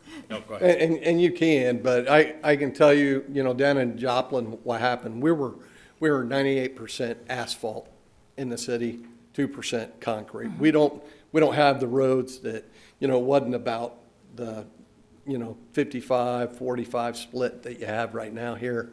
And so it was easier to manage those asphalt roads, because you would come in during winter and then you'd fill those potholes, and then you'd come back in the summer, you would cut those out, and then you'd do the hot mix. The guys still do that. With the concrete, it's a little bit different, and I'll let Brian explain that a little bit. Yeah, a lot of it is weather-driven, fixing potholes. You gotta have dry conditions, you gotta have warm conditions. So in the winter, when we get our phone calls and we're notified that there's a pothole, we put them on a list. We try to get to them as quickly as we can because obviously the weather isn't nice every day in the winter. Yeah, I mean, I know that, but I'm just saying, it just seemed this year that we were filling and refilling and filling and refilling to an extent where you just felt like we were kind of throwing good money after bad. I mean, you know, the same, would it be, in the end, save money if we put a little more money into fixing it completely, you know, instead of just kind of putting a Sure. Band-Aid on it? And in the middle of the winter, all you can do is Band-Aid it. Yeah. We don't have the material that's being produced at the time to do a permanent fix. That's why all of our mill and overlay always happens from May to August, September, because that's when we can get that material. What we get in the winter is a patch. It's a temporary patch mix that we put in the hole to make for sure it can get us by until May. Talk about your $5 million you plan to insert in the community here. Yeah, so if you recall, if you happen to remember from the street maintenance presentation, we need to do about $4 million a year with street maintenance. This year, we're gonna more than double that. We have a lot of projects in the queue, and actually, you just awarded one last Tuesday for a mill and overlay. So we have, to date, we've bid about just a little bit over $4.5 million of projects. We've got another $4 million of projects in the queue that we're gonna bid before the end of the year. So by the end of the year, we're gonna be close to $8 to $9 to $10 million. We're hoping those numbers come in at about 7 to 7.25, and maybe we have some money at the end of the year to make a real hard blitz again. But, you know, bids are bids, and sometimes they come in good and sometimes they don't. There were some travel areas this winter that were just highly problematic. Sunset being one of them, Yeah. Anderson being one of them. Both of those are in the Denison. queue. Denison. Yeah. Brian and Dan and Lyndon have, they're very aware of those. I mean, we're back there constantly, so we do have those in the queue for the next year and a half, 2 years. It's obviously difficult to be everywhere for everybody, but even the work we did on casement this year already has seen really great, you know, reviews and compliments for the work we do there. Lyndon and Brian and I have had a lot of conversations about just our concrete asphalt split. And asphalt does give you a lot more options to get things smooth in a hurry. Yeah, and I've always wondered why we were so concrete-driven seemingly but I don't mean, I'm not trying to be critical here. Yeah. I think you guys did a great job, and I'm just saying, it seemed as though we were refixing things. We were. We were. There wasn't a Yeah, seam I mean, about and it. We were. exception. That's should we look fact, ahead and see, we gotta put another $1 million in here, or we're just gonna be out there refixing everything next winter? I mean, that's Yeah. all I'm And- asking. And that's essentially what they're doing. And Yeah. no one's gonna argue with you that the weather this winter and early spring were horrendous. And Took a toll. what was taking place was us trying to get another year out of a road, and the winter basically said, not this time. So we had some massive failures out there that we were trying to stretch the dollar and the resource another winter and see if we could get through. Brian's very well aware, and Dan, of other areas of our community that we may be trying that again over the next winter. Yeah. And he's trying to get ahead of it, spending $9-10 million in infrastructure over the next 12-18 months. But I get back into just concrete versus asphalt, even in our subdivisions. You know, we've talked about how the length of time you get out of concrete versus the length of time you get out of asphalt. And there are products on the market, and we've had these conversations internally. Dan's looking at a lot of different options for us from a maintenance perspective over time. There may be some legitimacy to move towards more asphalt. But Brian will quickly always remind me, there's oil in asphalt, and the price of oil fluctuates. So, and the availability. And I have one asphalt Gas company. is down, though. Yes. I have one asphalt company, I have 5 paving companies. So when I bid, I get 5 bids versus 1 bid. And just trying to stretch that dollar to the best of our ability. Rob and Brian had a unique approach to this. Rob was always about putting asphalt down in areas where he knew that smooth surface was important. Points Avenue Yeah. downtown, he went Commercial there. areas, it's great. You can Yep. get in, you can fix it, you can get out, you get new pavement. I mean, it's so much quicker. And I don't want to say the asphalt or concrete. I mean, they all serve their purpose and they all have a tool in the toolbox. But As far as, go ahead. It does seem like every summer we're digging up the concrete on Anderson. You know, there's always one giant chunk that we're taking out, and Yep. and you know, when we redo 14th or Points, it doesn't seem to take quite as long with the I mean, Sure, yeah. anyway, yeah. just I'm not, you know, I think you did an amazing job this winter. I just am saying, let's make sure we're not being penny wise and pound foolish. Thank you. I have just a quick question. Between 93 and this year, what has been the change in like road miles approximately? Yeah, and you might not know that off the top of your head, but No, it's in a presentation. It's actually in, I think, last year's street presentation we had, every decade, how many more roads we had. So I Right. can find that for you. It was, I think, in last year's street presentation. okay. It's, kind of to put the context of the special street and highway Yeah. fund, it not only goes less We've economically. doubled our mileage, but we Yeah. have the same, and that's a great point. Not only is my buying power lower, twice as many probably. Yeah. I think when I got here, I think there's 380 miles. Yeah. There's 540, 550 now. And the same thing with traffic signals. I think in the last 10 years, we've almost doubled the Gone from number. 40 to 80. Yeah. Yeah, there's always more demands. Yeah. And so I'm glad you brought up traffic signals, because one of the things that we were talking about was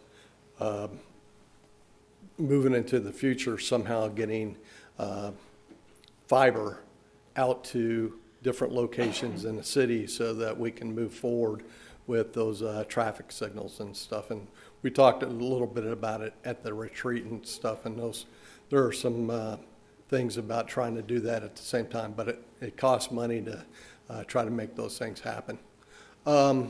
We dropped a couple projects this year. Of course, after we got a lot of potholes on Anderson, we actually brought the Anderson one back. And then working with some ARPA funds, working with doing some water lines at the same time. We have Anderson on the schedule for coming up toward the end of the year to start and get that project going at the same time.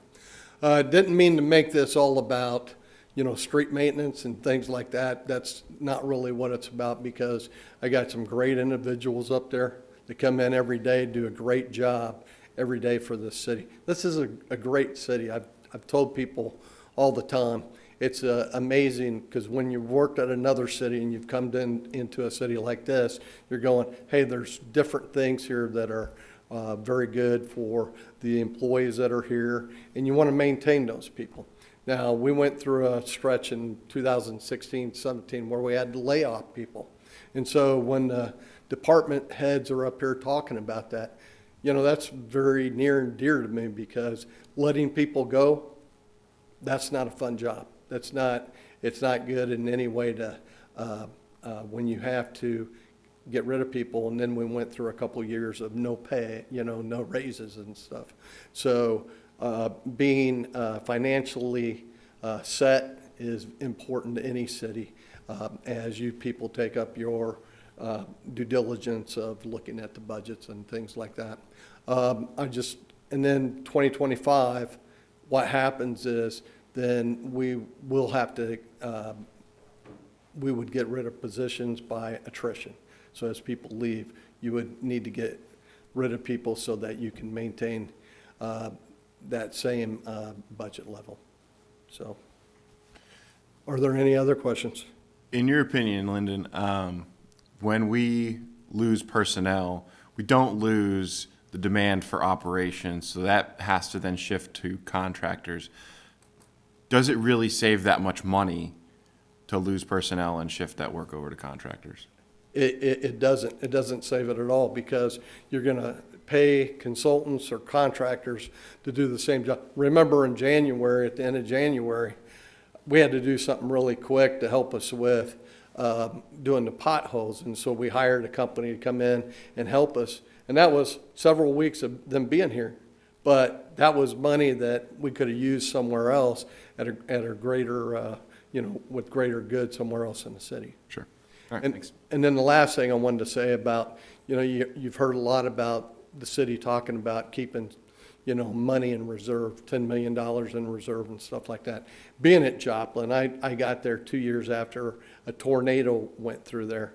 And that was the one thing our finance director said all the time, is that you have to have a reserve, because when that tornado went through there, then there's other issues, because you're going to lose income that usually comes in through taxes and things like that, because sometimes people get moved out. So you never know what kind of disaster may happen.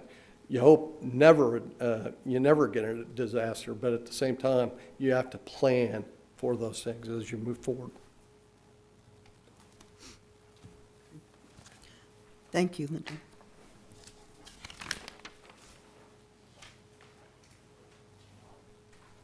Mayor, Commissioners, Jared Wassinger. I'm going to talk about a handful of the divisions that we have in the city manager's office and their budget breakdown. The city manager's office has grown substantially over the last 5 years. We've brought in new divisions to give them a centralized role within the organization because of their function. Communications is one of those. We've had two full-time employees dedicated to communications for the entire community in that $200 million budget for the last 10 years. But the demand for communication, transparency, information has increased dramatically. So, we have those two individuals in the budget, and they're the primary focus of that budget, along with a handful of the softwares that we use that are dedicated to communication, primarily our website and the tools associated with that instant communication, along with a little bit of marketing line items here and there, just so we can boost that communication as best we can when we know things are important that we need to get out to the public. But overall that's a small budget. It's a tight budget with a handful of people trying to tell our story. Parking services is a new division. They're technically outside of the general fund. They're a special revenue fund, but they are within the purview of the city manager's office, and they came along online about 2 years ago when we brought on the Aggieville garage, as well as needing assistance to have a increased presence and oversight and maintenance in the downtown parking garage. That was a budget that included full staffing for most of 2023, and also a lot of one-time expenses. We had to just purchase a lot of equipment, signage necessary to get our Aggieville garage online. So we do anticipate spending a lot less here in 2024. We have also, just through attrition, not hired back on certain staffing, particularly within our part-time parking enforcement officer positions, but also some administrative positions. And that just kind of leads to less people within the garage, less oversight on that 24/7 basis, less maintenance. But we are looking to save within there from a revenue standpoint. That is hopefully looking up. The switch in hourly rates, actually allowing free Monday through Friday 8 to 5, but charging right at the beginning of those evening and weekend parking visits has increased our revenue. So we'll see that uptick along with the revenue that we anticipate generating in the downtown garage, but that is all going to be really targeted towards that 5-year capital improvement program for that garage. IT has grown a lot from a budget standpoint. Over 4 years ago, it was formerly within our finance department, and then we brought that in with that, again, centralized purpose. Did a lot of IT strategic planning to ultimately, most cities have an IT department where they're standing alone along with all of our other departments in a broader capacity. The budget increased pretty significantly in 2023 when we centralized all of the equipment that we purchase from an IT standpoint across the organization. That's actually also saved us some money. So you see the IT budget grow, but then you'll see those line items for capital outlay for equipment goes away, but then it goes towards their IT charge, which helps fund the IT department. So that's where you kind of see where that money from a service, internal service fund standpoint go. But even this year, we saved over $20,000 on some of our computer equipments because our IT division was able to leverage those in a bulk purchase manner. Then you had an increase in 2024 from a budget standpoint where we started centralizing all of our software. That projection is at 2.1 million. You'll note that the budget for 2024 in IT is about 3 million. But we have delayed the implementation of standing that department up as its own, hiring a chief information officer and a handful of other positions. So we're below budget, but we're going to be above actuals. There's just been a lot of other increases in the budget related to cybersecurity is one of them. So in order to just maintain our cybersecurity insurance, we made some changes in 2023 related to, we were required to institute multi-factor authentication. That's a duo that you are all familiar with, that a lot of organizations have now used. We were also required to purchase endpoint detection recognition software so that we can have virtual kind of control of all of our equipment so that at any one time IT could be able to remotely access our equipment in the event there was a breach and they needed to touch that computer, you could say, from a virtual standpoint. And then we even did more from a cybersecurity standpoint. We went with a dark trace software, which is really 24/7 access to our system so that it knows before any of our IT staff detecting a cybersecurity breach. So those are just some of the big increases. Even though we haven't pursued some of the staffing that we would like to, there was a handful of software increases. And then I just do want to just remind IT is one of those departments that does serve all 9 departments. And they're a small group, but they work very efficiently, and they're very diligent in the work that they do to serve the organization. Wyatt's going to talk about building services, or do you just want me to jump into my final slides and then you can go? Okay. Yeah. Sure. I mentioned some of this before, but as we look at our 2024 budget and some of the cuts we're looking at making, what are those impacts? Communications, we have a third marketing specialist position budgeted here in 2024 that we've delayed the hire of. That just leaves us in a kind of a continued approach that we have been of more reactive. We're trying to, it's difficult to tell our story and really show the value of all the things that our employees are doing and the services that we offer with the amount of people that we have dedicated to providing that communication and transparency. And that increase is just continuing to grow. So we're looking at, how we can, with the current, resources we have, tell that story better, have more focused marketing and communication efforts. But it's certainly a hurdle that we're trying to overcome. Parking, I mentioned, just as we continue to, keep reduced staffing levels, that just leads to reduced oversight in the garage on a kind of a 7-day-a-week basis, and that just goes back to the impacts that you could potentially see from a safety, security, maintenance, and customer service standpoint. And then I mentioned some of those delays in the IT department. We have, even in 2026 within that broader IT strategic plan, a position dedicated to security, a security analyst position that is going to get pushed along with some of the other chief information officer. We were looking at centralizing GIS, which has really become another centralized resource for the organization that's within Public Works. Asset management is another area that we've delayed.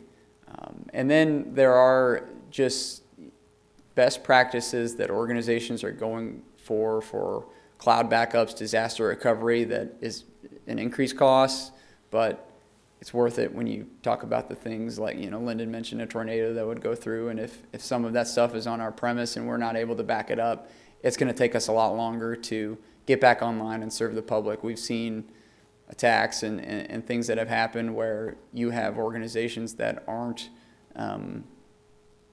using computers for weeks, right? And we need to be able to get that up and running as quick as we can. So those are just things that add to that budget that we're looking at. Any questions for me related to communications, parking, and IT before Wyatt talks? All right. Thank you, Jared. Good evening, Commissioners. Wyatt Thompson. A huge part of my role is project management and working with departments on some of our larger capital projects and dealing with unique issues around procurement and contracting for those. But one of my other roles is overseeing the building services division. It's something that we brought out of Parks and Recreation when I moved to the city manager's office a year ago, again, as part of that centralized approach to building services. They touch a lot of different departments, and so it made sense to try to fit their role here and potentially look at broadening their role for how we could create efficiencies in the delivery of those building custodial and maintenance type services throughout the organization. So we have a team of 9 people in building services today. There's 6 custodians. We have 1 vacancy, so we're trying to recruit for a 7th to backfill that position. We have 2 building maintenance technicians and then the division manager. That team of 9 have over 140 years of experience in facility maintenance and management. It's incredible the amount of knowledge and experience that this group of people have. They're dedicated, they're professional. I would put them up against any contractor in town in terms of their knowledge and skill and ability to deliver value to the city and our facilities. They take a lot of pride in the facilities that they are responsible to maintain. They want to provide clean buildings. They want to provide efficient service. They want to make sure that those buildings are ready and operational for when staff show up or when the public show up to utilize those facilities. We maintain 13 facilities, 223,710 square feet. That's not all of the buildings within the city. That's just the 13 that this division currently oversees. Other departments and divisions manage their facilities independently through various means. We provide the daily custodial care, event setup and tear down, and then building maintenance of those building systems, some electrical, heating, cooling, plumbing, those types of things. We also provide, on a maintenance perspective, we're available and have over the past 2 years provided assistance to facilities that we don't technically house in, the animal shelter, the zoo, the Discovery Center, the traffic shop. We're primarily in City Hall, the Joint Maintenance Facility, Municipal Court, and all of the Parks and Recreation centers and some other Parks and Recreation facilities. From an annual budget standpoint, across all 9 budgets that we touch, it's about $1.6 million. Last year we spent 1.2, and our target this year is just over $1 million. So it's a $149,000 reduction from what we spent last year, which was already 18% under budget, at least in the building services line, which makes up about half of that. We are in the process of monthly tracking our commodities, what we're spending on cleaning supplies and materials. No overtime. Those become challenges as Park and Rec increases some of their activities and services and programs, and there's more foot traffic in those rec centers, which is great, but there is an associated cost on the building side to react to those increased numbers of people. We're holding a position open for a little longer than we would have liked to, and the biggest savings is we're deferring maintenance, and that's really where I want to focus the conversation tonight. I want you to, as we talk about that, I really would like you to think about the maintenance at your own house and what is required for you to maintain that property where you live. You have an air conditioner, you have a furnace or a boiler, you have a water heater, you have windows and doors and roof and gutter. There's a variety of things that you have to maintain and plan to replace over time that you can choose to pay now or you can choose to pay later. There are certain recommended practices. You should change your air filters on a regular basis. You should clean out your air conditioner unit. You should maybe hire a service contractor to come out and inspect your furnace and inspect your AC unit every year to make sure it's in prime condition, and you catch those replacement and potential issues early so that you can repair them rather than have to replace the entire unit. You should probably get up on your roof every once in a while and check your gutters and make sure they're not clogged. And maybe you invested in some gutter guards so you don't have to have that risk. Eventually, you should plan to have some sinking funds to replace some of those items, or to replace a roof. Or maybe you don't have to. Maybe you plan to float that on a credit card. Or maybe you don't want to do that, and so maybe you hope for hail, and you hope for an insurance claim on your house. Everything has a life expectancy. And in your home, you have a choice to be preventative or reactionary when it comes to how you handle that maintenance. And I would argue that the city is the same. The order of magnitude scale is quite a bit larger. We have at our 13 facilities that building services is responsible for 41 roofs, 240 pieces of heating and cooling equipment, many hundreds of plumbing fixtures. All of those need to be inspected, maintained, repaired, and budgeted for replacement at some point in the life cycle. We also have 13 elevators and lifts that have to be inspected, maintained, repaired, kept in good working, safe condition. One of our new costs in 2023 was a state mandated inspection process for our elevator systems. It's a good program. It ensures the safety of our elevators, but it's a $25,000 annual cost in 2023 that we didn't have in 2022 that will be ongoing. And in addition to whatever we find when we do those inspections, for example, the parking garage elevator that we've spoken about is currently out of service and requires a significant investment to bring it back into a good status. The city can't afford to be reactionary when it comes to these type of building maintenance items, in my opinion. I think it costs taxpayers more when we allow those items to fail and have to be replaced. And so it's in our interest to do that work ahead of time and be preventative. I think it takes resources to do that. It takes people, it takes supplies, it takes contracts to make that happen. From a staffing standpoint, we're currently at 9 people. I think 10 is really the minimum level of staffing that's needed to manage those facilities. Currently, we have 6 custodians. We have that one vacancy that I spoke about. That vacancy is hurting our staffing ability to get to everything that they need to get to. We're not meeting the standards that we desire from a cleanliness standpoint or from what we think the public expects of our facilities. There's no way to cover the hours of when somebody is off for vacation, sick leave. We don't have backup. Our custodial supervisor, who was hired to provide leadership and direction and find efficiencies and training and develop cost savings, is actually working as a custodian. One of our maintenance techs sometimes gets pulled in to work as a custodian, which means he's not doing his job of maintaining facilities. So that 7th custodian, I think, is essential to bring back. Honestly, to maintain our 2023 actuals, we probably shouldn't rehire that position right now, but it's not something that I would recommend to leave that position open. In 2023, we had 9 months where we did not have custodians, either at 6 months at joint maintenance facility, it opened up mid-year, and we had 3 months of not a custodian at Eisenhower Rec Center. So those are positions that are filled today that we're trying to now make up in the 24 actuals or reductions to 24 actuals that we didn't have to account for in 2023. There's 14 and a half positions that are actually budgeted in building services. We've been working at a deficit of 3.5 to 4.5 positions for the last 3 to 4 years. In 2025, I can safely recommend eliminating 1.5 of those positions, but I can make a pretty good case for 3 of those positions being necessary to add, to maintain, to spread that workload, to meet those standards that we strive for, to implement some of those long-term strategies for maintenance and find those efficiencies. Do I think that those 3 positions are going to be funded? No, I don't. But I do think that's the work. I do think there's work to be done that those 3 positions are critical for that we will not be able to get done in 2025.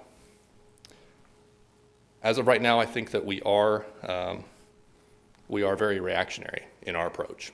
And just a couple examples of that, we, in 2023, did not do $115,000 worth of projects that were budgeted in order to generate, part of it was savings, part of it's that staff capacity to manage those projects.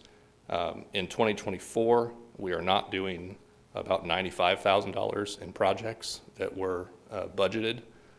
Again, trying to meet those dollar targets. So $210,000 in building upgrades and routine maintenance that we have deferred in the last 2 years.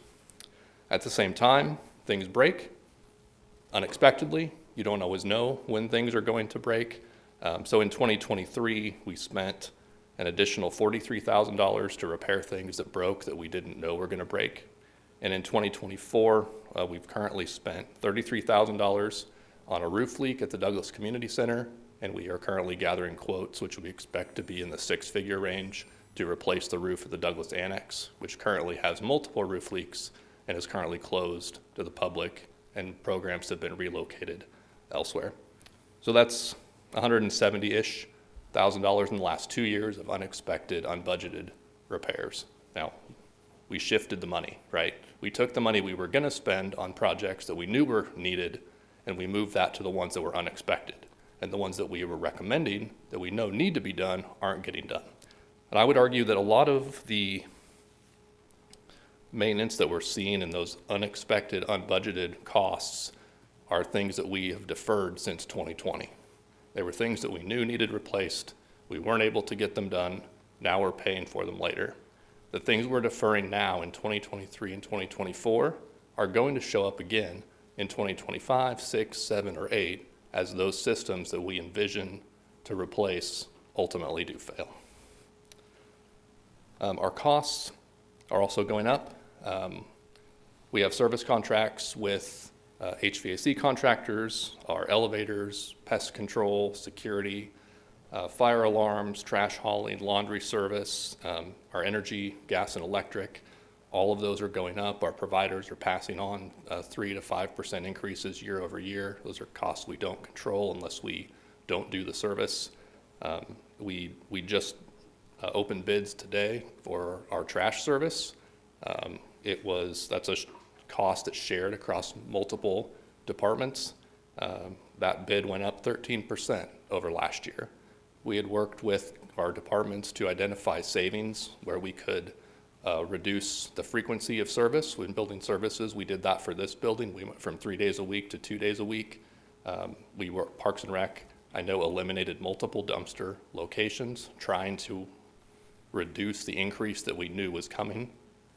But we still, even with that reduced service, are from an as-bid bid tab perspective, expect that cost to be 13% greater than last year. If we don't have sufficient revenues to operate, we'll continue to defer maintenance and be reactive to things as they pop up. We'll be in that pay later approach, and the condition of our facilities will decline over time. And there's lots of examples, more that I could give specifically, but I think that's enough for the moment. So happy to answer any questions about building services. Commissioners, any questions for Wyatt? All right, thank you very much.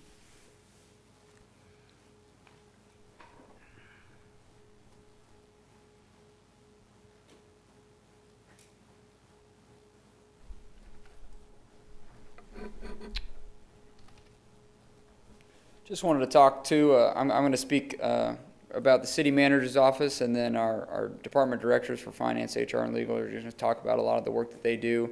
Just want to preface again that the work that comes from these administrative departments that assist the entire organization, moving this wheel every day through hiring, through research, guidance on documents, just the budget and finance in general, and just administering a lot of the processes that go into what the community sees.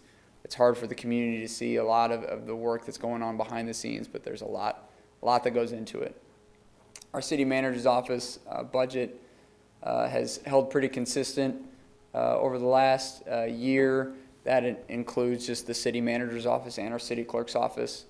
You know, I want to talk briefly just about our city clerk's office and all the work that goes into every week putting out a packet with multiple items, multiple documents, multiple contracts that, in addition, our finance and legal staff are reviewing for accuracy, making sure that we are putting out in front of you the right product for the right amounts, and that everything after that Tuesday, when this meeting is over, it leads to signatures, it leads to requisitions in our finance system so that these projects can occur, people can get paid, and the work can be done. But the city manager's office budget has held pretty consistent. 2024, from a projection standpoint, is kind of a shot in the dark, just given we have a vacancy in the city manager position that will also be hiring. So that's really where the salary and the projection is kind of up in the air there. We have seen a little bit of increase in our city manager's office budget for two softwares that our clerk's office maintains from a boards and committees standpoint, as well as open records requests. Just this year, we've, and we're, you know, by state statute obligated to satisfy over 120 open records requests. That's led to over 100 hours of work by our city clerk's office and other staff members there. And then, of course, just the management of our many boards that advise the city commission, moving those individuals to be appointed and processing those agendas and minutes and making sure that those actions are moving forward to advise you all. Rena?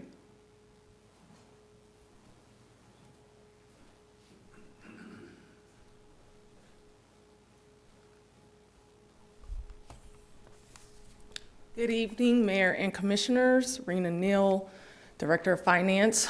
Our budget for 2023 was at $1.3 million.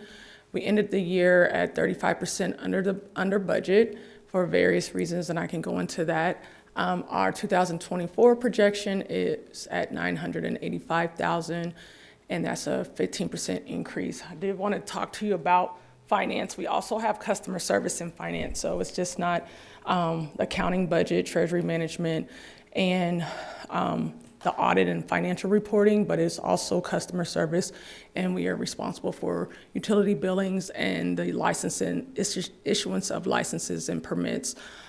In the accounting budget area, we have 7 current staff members, 1 intern. We have 5 vacant positions. The 2 key vacant positions are our budget officer and our controller. And then we have a finance clerk as well as an accountant and a purchasing manager that was recommended by AGH back in 2020-21 when we had some review of our department. In customer service, they're a little bit different in terms of how they're structured and their employees paid for. We have 8 employees, 5 of which are paid from the general fund, and the other 3 are paid from our utilities, a split between water and wastewater. As I mentioned, we have 5 vacant positions. That's about $380,000. We rely heavily upon AGH, which is an accounting firm out of Wichita, to assist with our audit preparation. We try to do some of that stuff in-house. When we have the influx of staff and that turnover, we have to call upon them to assist. Usually it's me doing the majority of the work by myself. I have had some staff this year who've come in new and have assisted and are getting us prepared for the 2023 audit. As you all are aware, we are behind on our 2022 audit.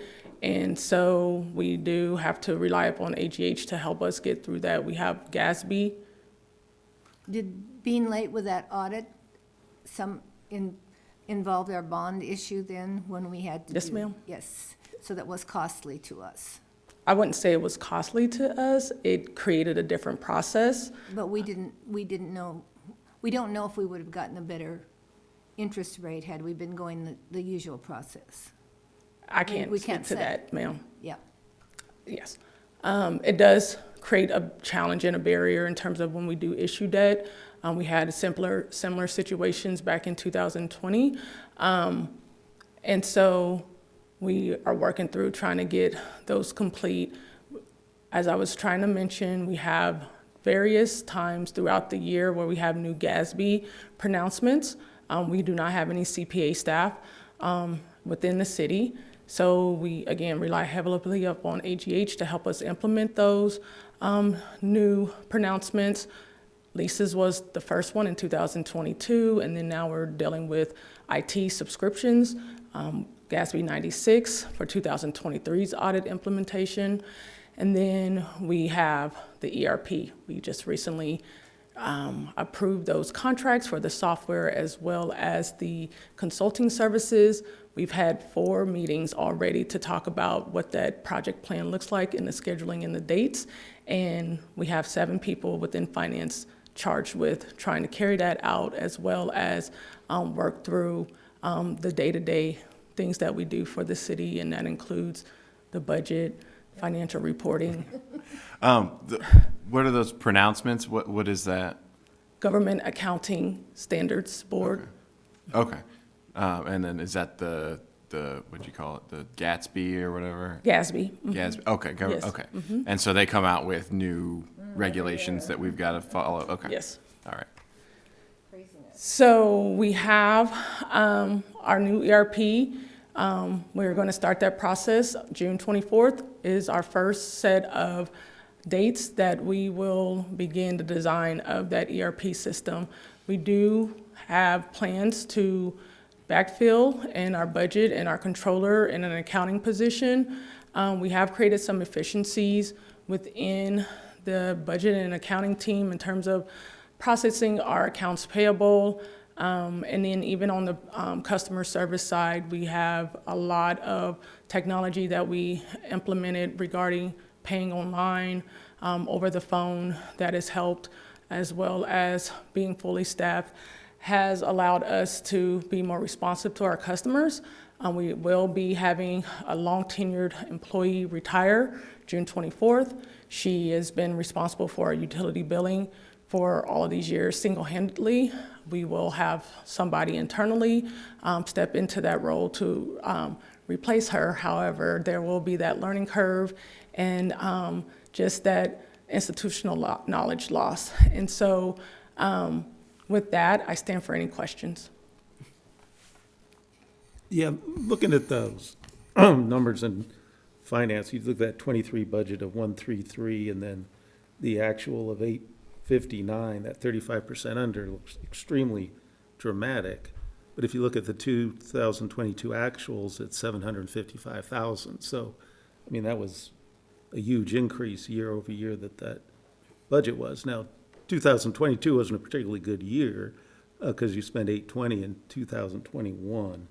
I guess my question is just, at least for the couple history years we have, it's a pretty substantial increase in the finance department. So while it looks terrible compared to budget, it doesn't look that terrible compared to the history. So in terms of finance, when I first started working here, which was 22 years ago, we had about 9, 10 full-time staff members in just finance accounting. And so over the years, those numbers have dwindled down.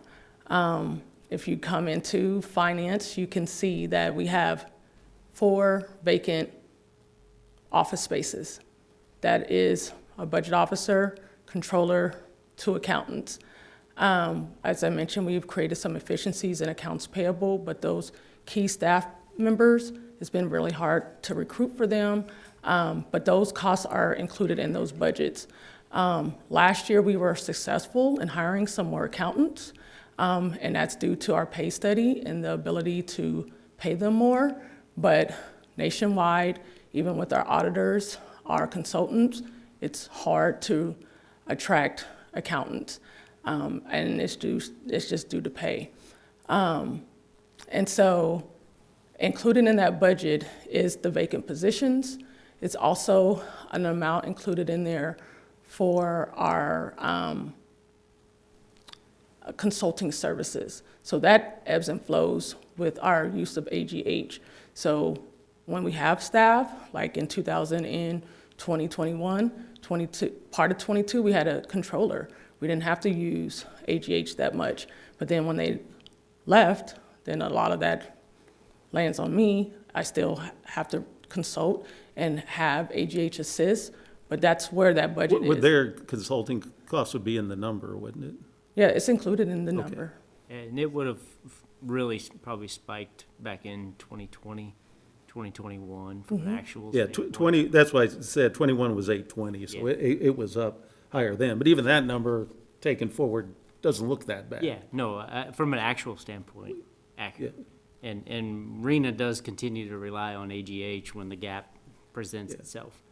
And she's had a lot of fluctuations in staffing in the last 12, 18 months. And the audit is extremely stressful. And we're looking for resources, not only AGH for the future, but an additional firm. Because clearly AGH couldn't step up and do what we needed them to do in the last 12 months. So we're going to get a backup to the backup to try to get in here and help us. Yeah, because when you look at the numbers like this, you know, I'm envisioning the postcard that's going to come in the mail from the same people who send them out today that's going to say, look at your totals back here and look where you are here. I get the same thing from the police department because I argue with them. I'm taking away from you from the city to pay you, and they go, yeah, but look how much their budget has increased compared to ours. As a percent of the city budget, we're down. Yeah, and they're using the $225 million budget, which takes into account all the different revenue streams, the four taxes, well, the three sales tax that were passed between 16, 17, and 20.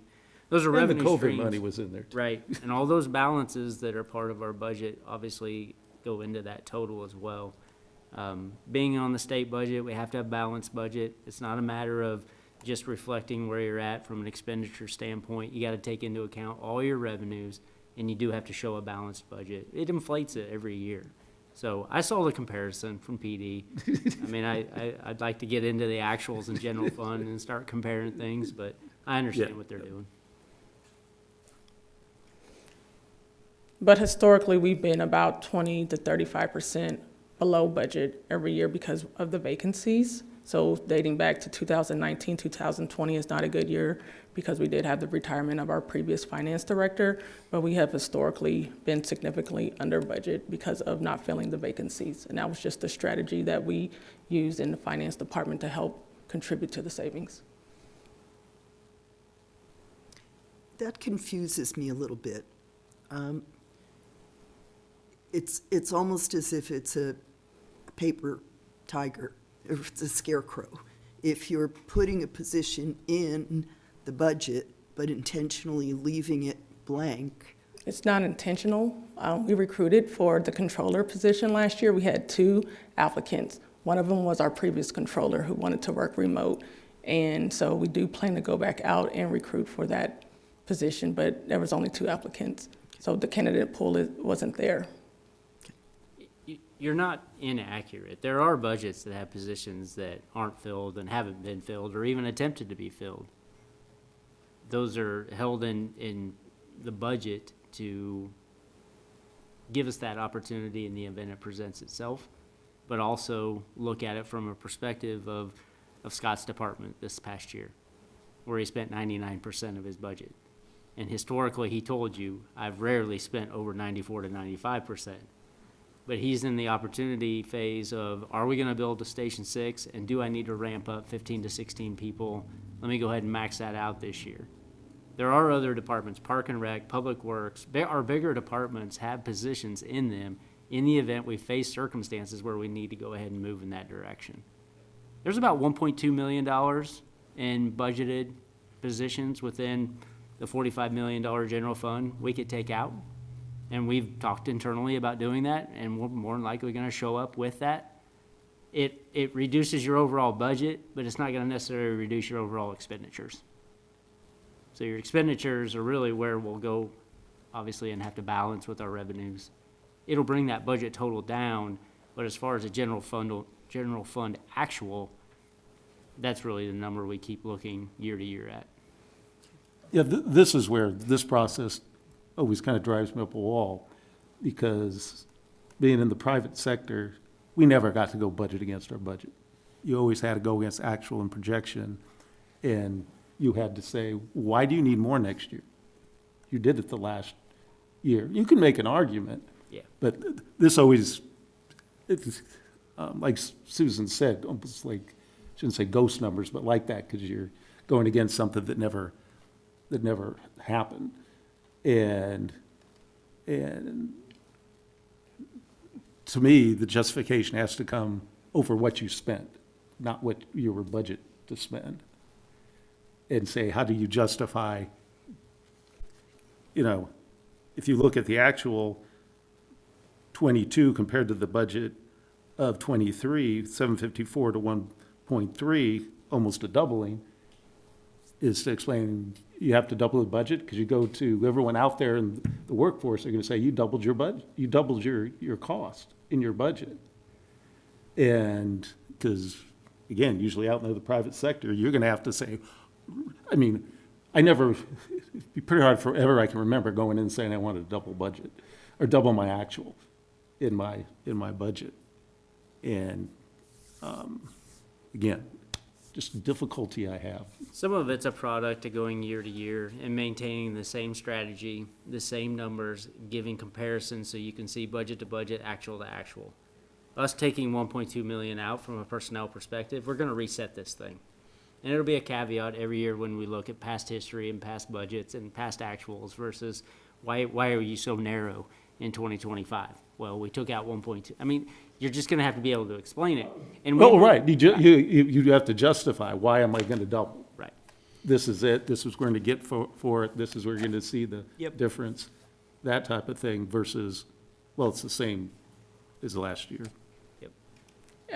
Of our budget, there's only 3, I would say, new positions. So as I mentioned earlier, in 2020 or 21, AGH came in and they did an assessment of the finance department first because we had an issue with our audits being complete on time due to staffing. They reviewed all of the staff that we currently had, noticed that staff was doing 2 and 3 people's jobs.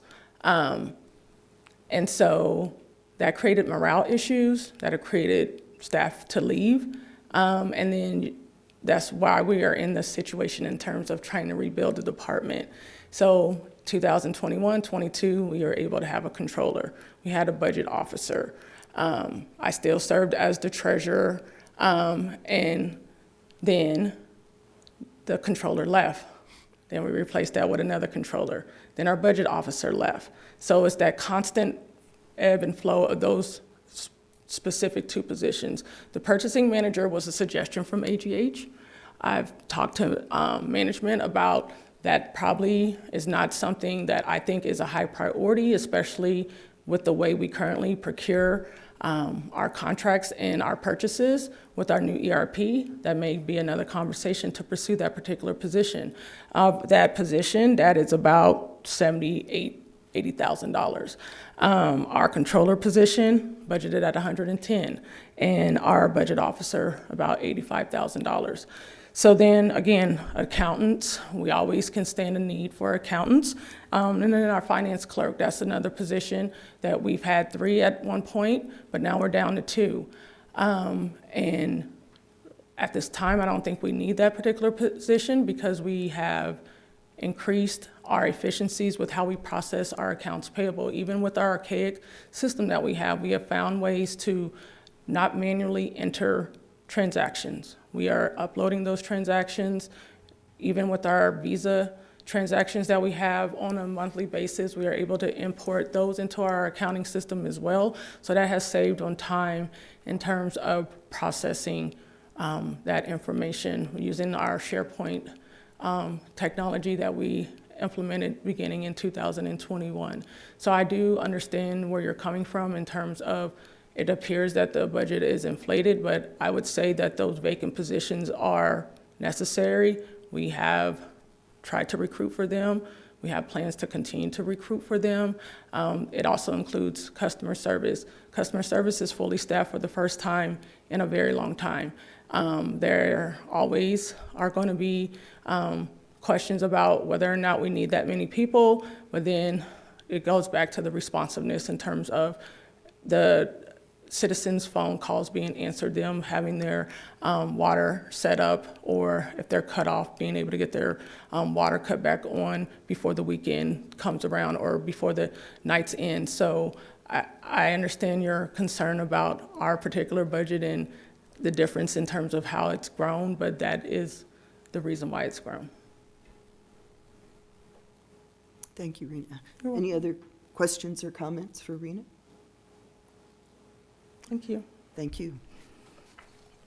It is a department I probably have the most concerns about, the inconsistencies and the vacancies. It's a professional staff that we absolutely need. And when I look at the workload that Rena and Rebecca carry, it's not sustainable. And I've talked with Rena about this. It's really not a budgeting issue. It's really more of a recruitment retention issue that we keep having a cycle of in finance. And I've seen us operate at dismal levels of staffing, and it impacts us financially. It just stresses the entire organization, and it can bleed into your ability to issue debt, no different than you were pointing out, Commissioner McCullough.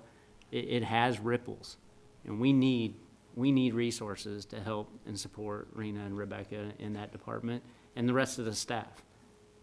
We go out, we find those private groups to help us as much as we can, but it's extremely important that we maintain those levels. Internally, finding the time to crunch all the numbers and provide the reports and give the updates and the analyses, these are the two individuals doing it. At the same time, they're doing a lot of other things for the organization. So I recognize their stress. I know we've inflated those budgets to try to get people to come in here and recruit and get talent. She's been successful. They've chose to leave.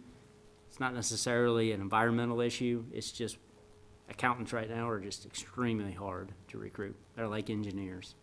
Those are the disciplines that we hear over and over from our professional agencies that come in and help us recruit. Cities across the country are struggling there. And Rena, I did not mean to imply anything about your department in Yeah. particular. Certainly, we've heard from virtually everyone who has stood up here tonight that you have vacancies on your teams, and it is reflected in the budget. This is my first time through this process. I'm trying to understand. Yeah, how these I took pieces- all your comments as just overall. Budgets and actuals, there's a pretty good discrepancy. You know, the 45 million in the general fund, and we spent 38, and we got a projection of 39. It's like, where's the $6 million and why is it in there, right? Yeah, we have those conversations internally too. And as we have a growing discrepancy, we need to snap that back. With your permission, we will, because I'm tired of dealing with the issue myself. Well, I think that's where our discussions have to go. I mean, we can't continue to outspend our revenue into that. And so, I mean, I appreciate, I know we're not quite done, but everyone's talked about I shouldn't say little things, because staffing, I mean, those are huge components, but, I mean, we have to get probably pretty extreme in the discussions that if revenues aren't increasing, we can't sustain this. I mean, really cutting into that cash balance this year, I get it, it's there, but we're already seeing projections on that second slide that in 2026, I don't even know what happens because there's no buffer left. So I do think we have to get pretty extreme and talk about if revenues aren't going to increase, how do we actually match our spend to that revenue? I mean, that's $4 or $5 million a year.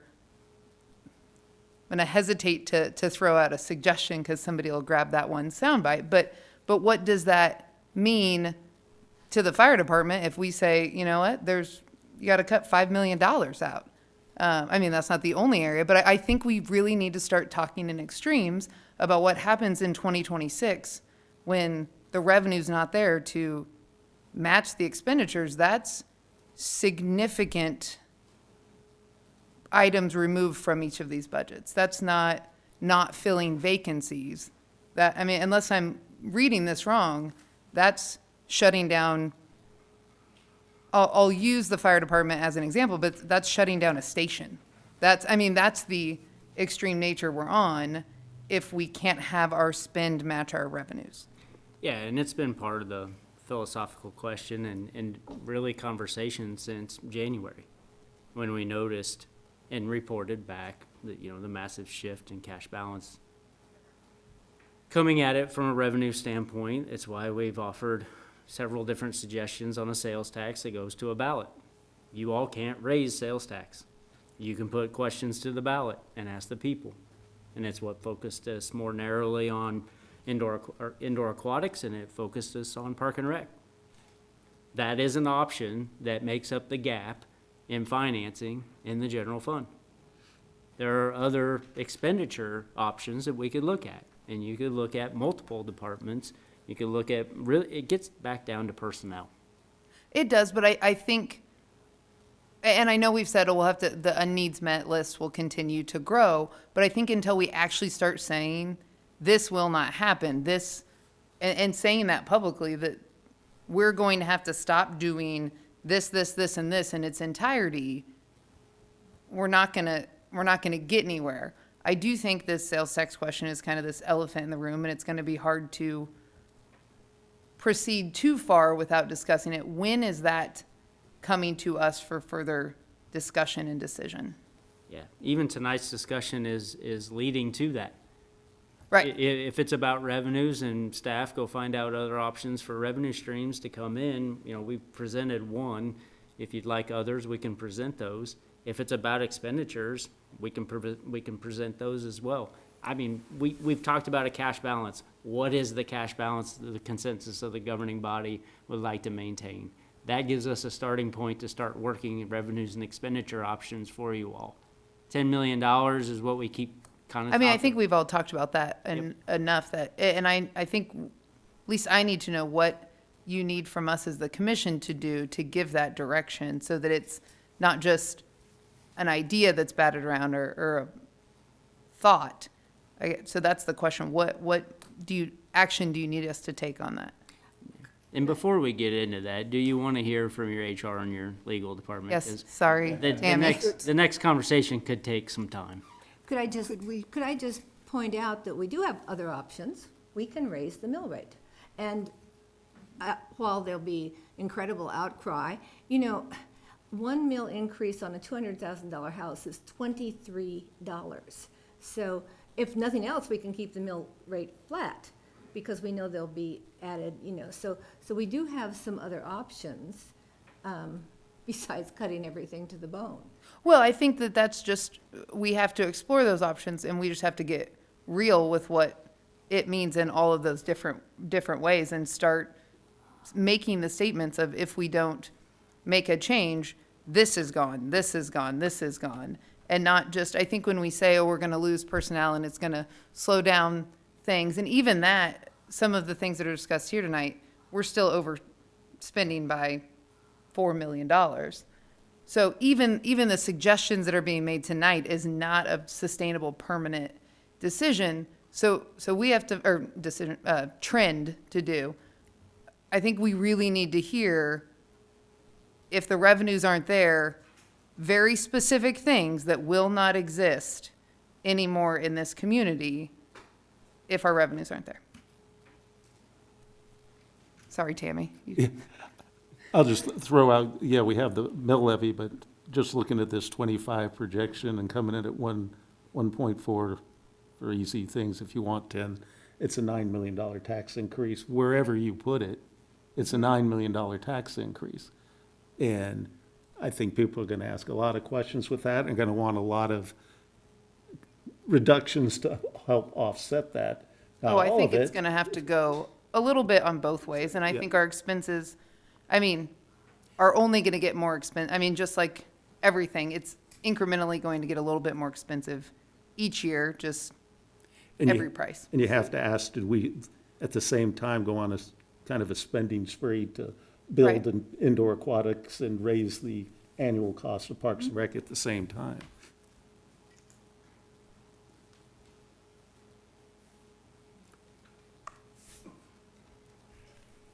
Ready? Good evening, Mayor and Commissioners. Are we gonna do HR? Katie Jackson's. Are you doing City both Attorney. HR and? I'm going to do legal, and Tammy's going to go next. Okay. That's okay. You can see our numbers here. Just some background on each of our divisions. Legal is comprised of 2 divisions. One's the municipal court, and the other's the city attorney's office. Total, we have 15 employees, plus the judge, who's our 16th. We also are required to have a public defender who's a contractor. So really, you're talking about 17 individuals that serve in the legal department. The municipal court has, in the past 15 years, only added 1 position. They're a very efficient and also long-tenured group. Like you've heard from other divisions, we're really, in departments, we're really benefiting from the long-term employees we have there. We are anticipating turnover, natural retirement turnover in the next several years that will impact that division and how it functions. The municipal court is revenue generating. Fines, fees, and costs are generated by the court. We don't have control over those revenues. Those revenues depend upon the Riley County Police Department and the Kansas State Police Department, and then the city code enforcement officers, the cases that they bring to the city for processing, and then the ultimate outcomes. So although it is a revenue generator, municipal courts aren't permitted to be considered as revenue generators from the extent of we're going to try to increase our overall revenues by increasing fines and fees. That's not a strategy that's allowed by the U.S. Department of Justice. You have to tie your revenue to justice and the delivery of justice rather than just a revenue generation. But it is important to note that is an aspect of our department. Our department is about 80% personnel, but that doesn't mean we have 20% that is flexible. As I've mentioned, we have to have a contracted public defender who's a large portion of that, and then we have to provide in the municipal court translator services, witness fees, all kinds of services, and then our entire case management system. All of these expenses are not something that we can eliminate or reduce in any way. They're beyond our control. So as Stephanie mentioned in her presentation in community development, if we were to meet a benchmark where we had to be at the 2023 actuals, we would be cutting 6 to 7 positions of the 15. So our department could not provide the services at the court and to the city and the city attorney's office with those positions eliminated. So I know that's a difficult thing, but we are very personnel heavy. The city attorney's office side, we, in the past several years, when I took over in 2016, we were down to 1 employee in the city attorney's office. That was me. Didn't even have any kind of assistant. We hired contract legal services to make up the gap through Bill Frost, who'd had a long-term service to the city. We did that for many years and then gradually built our department. It's an experience Jason is probably reliving with, as he's talked about with finance, where we basically built the whole office. We made a plan to staff to the level we're at now. We are at the recommended staffing level from our national organization from 2012. So in 2023, we met the 2012 standards, which was fine. That was the plan that we had.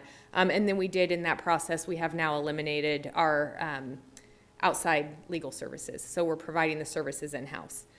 That's the background on our department. I guess I would stand for any questions that you might have. Okay, thank you. Katie. I know Tammy's the one you really want to hear from, so.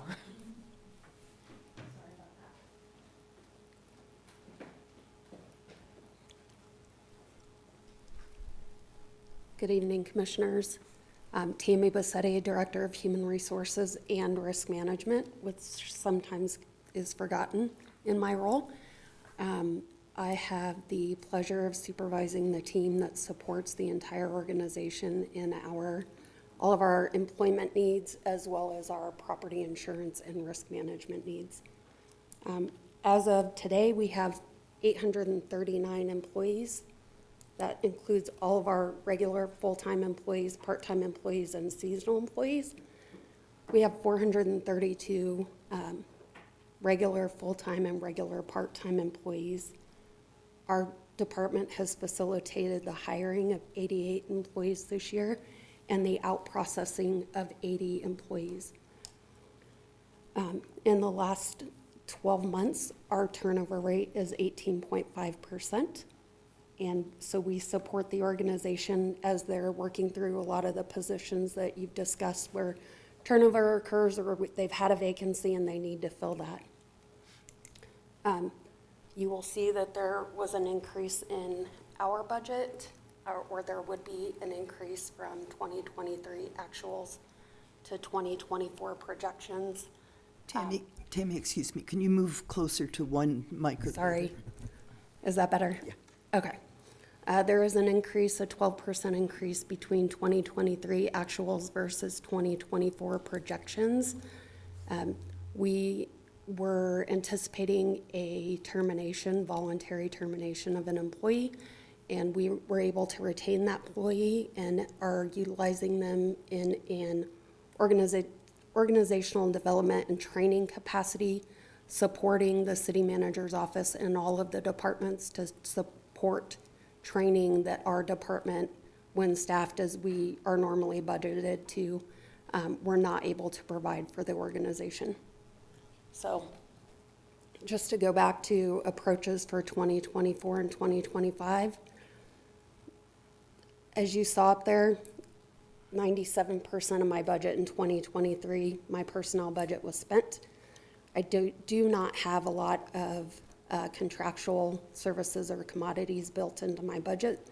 Most of the expenses that are built in are generated to do all of the examination for new hires, if that includes background screening, physical capacity testing, all of the testing that we do for new hires, drug testing, and then the pre-employment physical testing. And then I put minimal cost over the cost of insurance, but really I don't have a lot of, and I'm talking about property insurance when I say minimal control over the cost of our property insurance. That's driven by the external market. Last year we had a pretty significant increase in our property insurance cost. I think it went up almost double, Rena.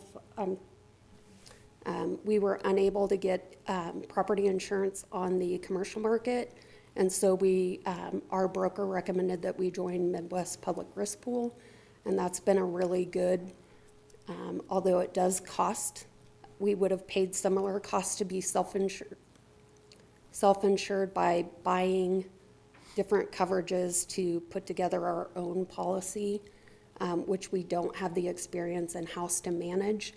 But they have provided a lot of additional training and support for our internal team on the risk side, as well as safety and other things for employees that's built into the cost of the property insurance, and we don't pay extra for those things. One of the other things that risk pool does provide is an employment attorney that reviews all of our employment action decisions and either supports or tells us that we're moving in the wrong direction if we're recommending termination for an employee. And if we were to be sued for the termination decision, they would represent us on behalf of the pool for that employment litigation case. And with that, I would stand for any questions.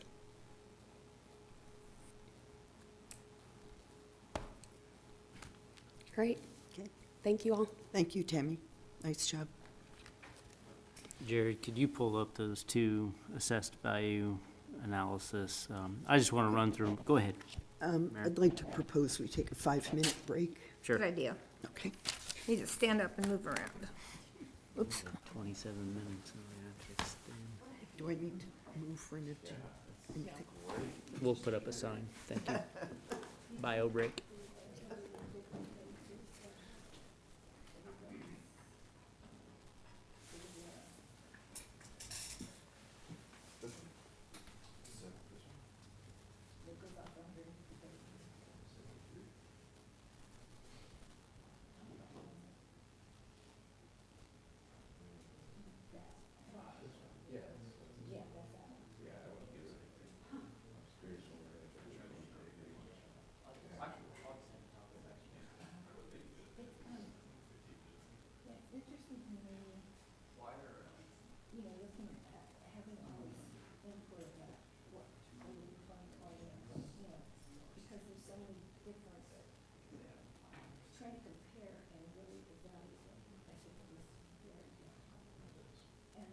other thing is, I don't know what's coming into some of these groups. Like the gas tax. And it also appeared to me that there might be some sort of double counting in that IT is in everybody's budget. Yeah, I was kind of curious about that too. Everybody has an IT fund, right?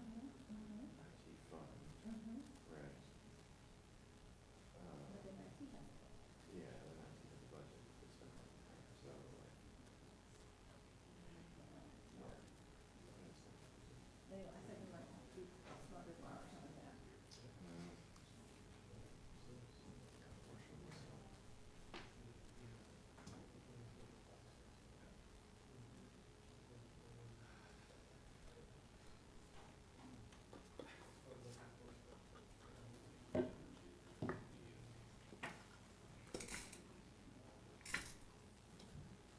August 8th, my gosh, I don't plan that far ahead.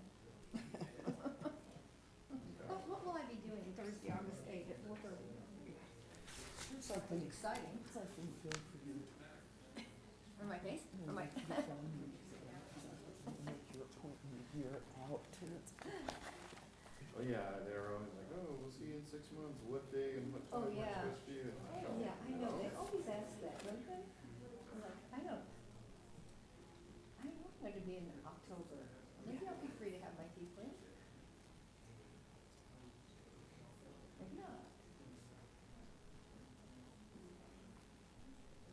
Then they call you and remind you 400 times. Yeah.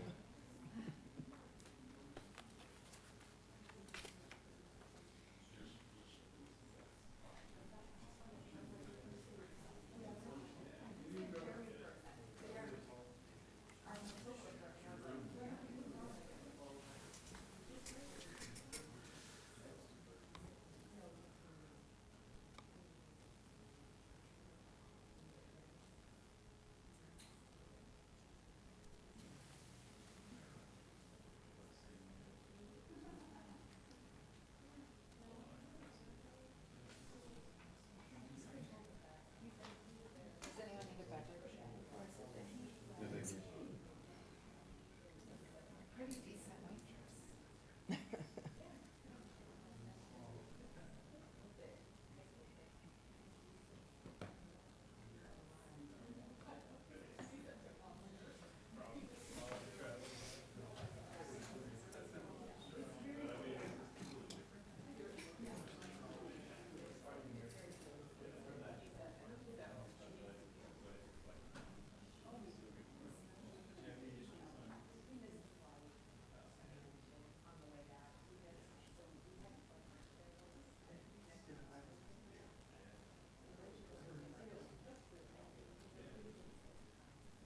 I think too, the interconnectedness is complicated. Interconnected, like if we had fewer municipal court people, we might have people in jail on those. There's more money there, you know. Well, it's the same thing, you know, we've got fewer, Yeah. if we have fewer community development people, we have to pay consultants for the plans and all those things. And it takes longer to do, to get permits and things like that. People complain about that. If we don't have, if we reduce the number of people we have in roads, then we can do less projects, or we can, again, spend more money on contracts. I have been yelling at them about concrete. Well, I laugh at In people India, that. they're making roads out of recycled glass. And it's really, of course, in India, it's hot. Yeah. Oh, it's like 125 or something. Billy, people are dying off. Thank you all for, let's reconvene and plan, or almost reconvene. Turn your microphone on level. Well, I'm waiting for Jason.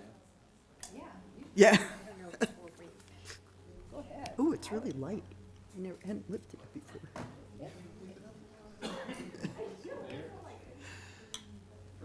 All right, as soon as Jason is ready, we'll get back, reconvene.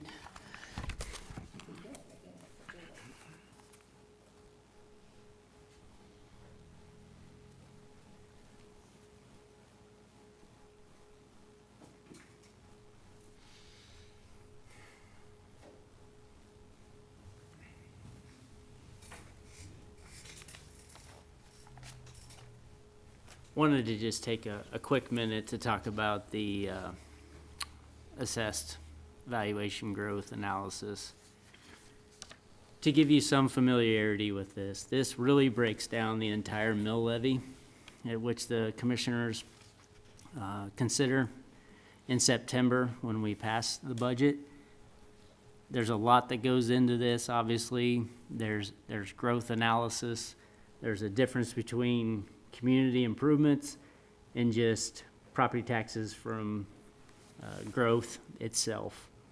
When you think about your own home and the valuation of it moving versus a new subdivision going in or a new commercial property going in and it increasing the value of the community, both those things are factored in here. We provided you this at about a 5% growth rate. It takes that mill level from roughly $695,000 per mill to about $730,000 with a 5% growth. That factors back in then to just looking at our mill levies, our CPD's mill levies, and the library fund. The other example in the packet is I just checked it again, is not really where I intended to go. It inflated some of the mills because we took out the motor vehicle tax. Rebecca and I were having a dialogue and a discussion, and that got inserted in your packet. That wasn't meant to be there. We'll have a new one, and we'll replace it in the packet for you to review. But it shows no growth scenario. And if you have a no growth scenario, and the motor vehicle tax is back in there, it should be apples and apples in terms of that $1.475 million increase. The motor vehicle tax is obviously, when you go to register your vehicles, you're paying a property tax on that item as well.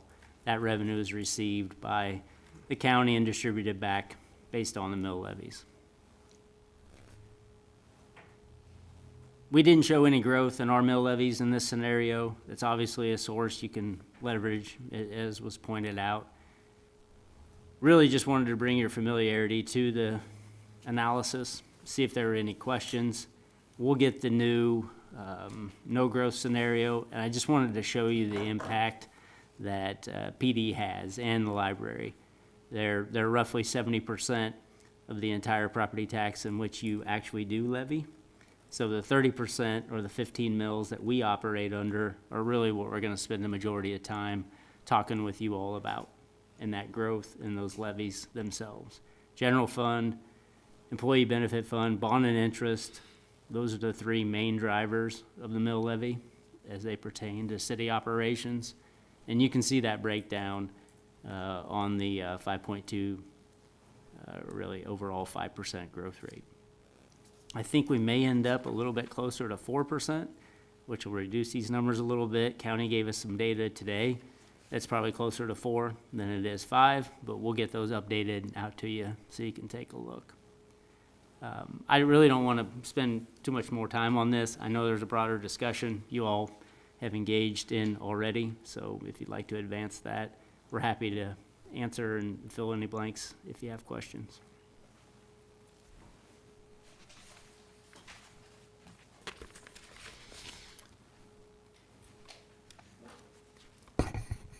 I'll go ahead. We already talked about it a bit. It's going to have to be a combined effort. The other thing is, any sales tax thing we do would be a November vote. We wouldn't know it when we did the budget, so you can't plan on getting any money from a sales tax for the next budget that's coming around. So we're going to have to manage it with what we've got. Like all the presentations, just going through some of the areas where we can save. Again, one of my big bugaboos is that joint maintenance facility. We've never gotten back any efficiencies by that consolidation. And you just sent out that email on wanting to do like another $1 million worth of improvements and having us come over. I think that would be a good exercise in what we need to start looking at. What's the payback? If we spend $1 million, like, again, in business, spend $1 million, save $250,000 a year, 4-year payback. Not bad. But if you're only saving $100,000, 10-year payback, yeah, it's not really very good to see. So I think we have to start looking things like that. If we're going to spend $1 million, what are we going to? Well, that was from a bond though, right? Still, it's still. But it's funds. not, we can't just take that money from the bond and put it into the general fund. It's, well, if you're a business, you're still borrowing $1 million. We're not a business though, we're a government. Okay, you want to spend the money, go ahead. I still throw it out. I like getting a good return on my money. We can't just put that money into the general fund because it was bonded specifically for the project. I still think we have to look at things from the standpoint of getting a good payback for our money when we do it. Parks and Rec, I think they got a good pathway, a good plan to get some savings and get to where they need to get to. So very happy about that. Community development, probably need to delay some of those studies and look at other measures. Fire department, to me, that's a priority to get that. The one caveat, that Station 6, whether we keep going with that, that's one, I mean, I first started that saying, touch nothing, but I think that Station 6, we need to look at that. The airport's kind of just what it is. I think on the street maintenance, to me, that's another priority. If we have to put money in, that's where we put money in to get that taken care of. Administration, I think we just have to take a hard look. That's always when you have to do, you have to look at that, that overhead. And I think that thing you sent out with the 21 and 22 actuals was good. It'd be nice to have that with the 23 actual and the 24 projected, and maybe going back a couple of years, because I always found a good exercise was to look at like the 5-year growth rate by the different departments, both on how they've grown in total, but also as a percent of the total budget. Sometimes that's the forest through the trees where you say, why, well, oh, this one doubled, this one did there, and maybe points out something that you didn't see before. Thank you, John. Jamie, do you have? Yeah, I mean, I made my comments earlier, but I do think I'm at our spend needs to match our revenues because we can't continue to support. And so I do want to hear what are the extreme areas that we're going to have to lose if we don't get this sorted out. With that, I mean, I understand there's potential for some changes in revenue, but I do think we need to talk about that further. And then, I mean, I agree with a lot of John's comments. I do want to know when this sales tax question is coming to us for further discussion on that, for us to make a decision about the ballot. I think we're doing Park and Recs soon, and Well, we're doing Move the Move MHK Yeah. next week. We're looking at that. So are we I think that also would be- discussing the sales tax? I think originally we were looking more at August. I personally would like to see that sooner rather than later, just to address, I feel like it's an elephant in the room. The August deadline is really to take action. We have to have that turned into the county if you're gonna put it on the ballot. That's the latest you could take that action. We can schedule that topic again. We somewhat foreshadowed it a few weeks ago. We can bring it back after the Move MHK or the same night. It's really at your old discretion. I would, I'm sure we'll be discussing it next week. I'm hoping that in the Move MHK discussion, there will be follow-up to the Parks and Rec Board recommendations about soliciting additional information, helping the public to understand a bit better what is in the Move MHK plan, that it's not simply the aquatic center, that there's a lot more there, and that we can talk about some of the areas that we're getting feedback from the public that that's indicating a lot of confusion. So I would really like to focus next week on how do we convey to people what exactly it is we're trying to do with the Move MHK plan? What are some options for the way it might look in the future? Given that it's a 20-year effort, trying to reinforce that it's not everything that's going to be not everything that's going to be tackled immediately, items like that. And we can, Aaron, if you want to hear my points of view before that meeting, I'd be happy to talk with you.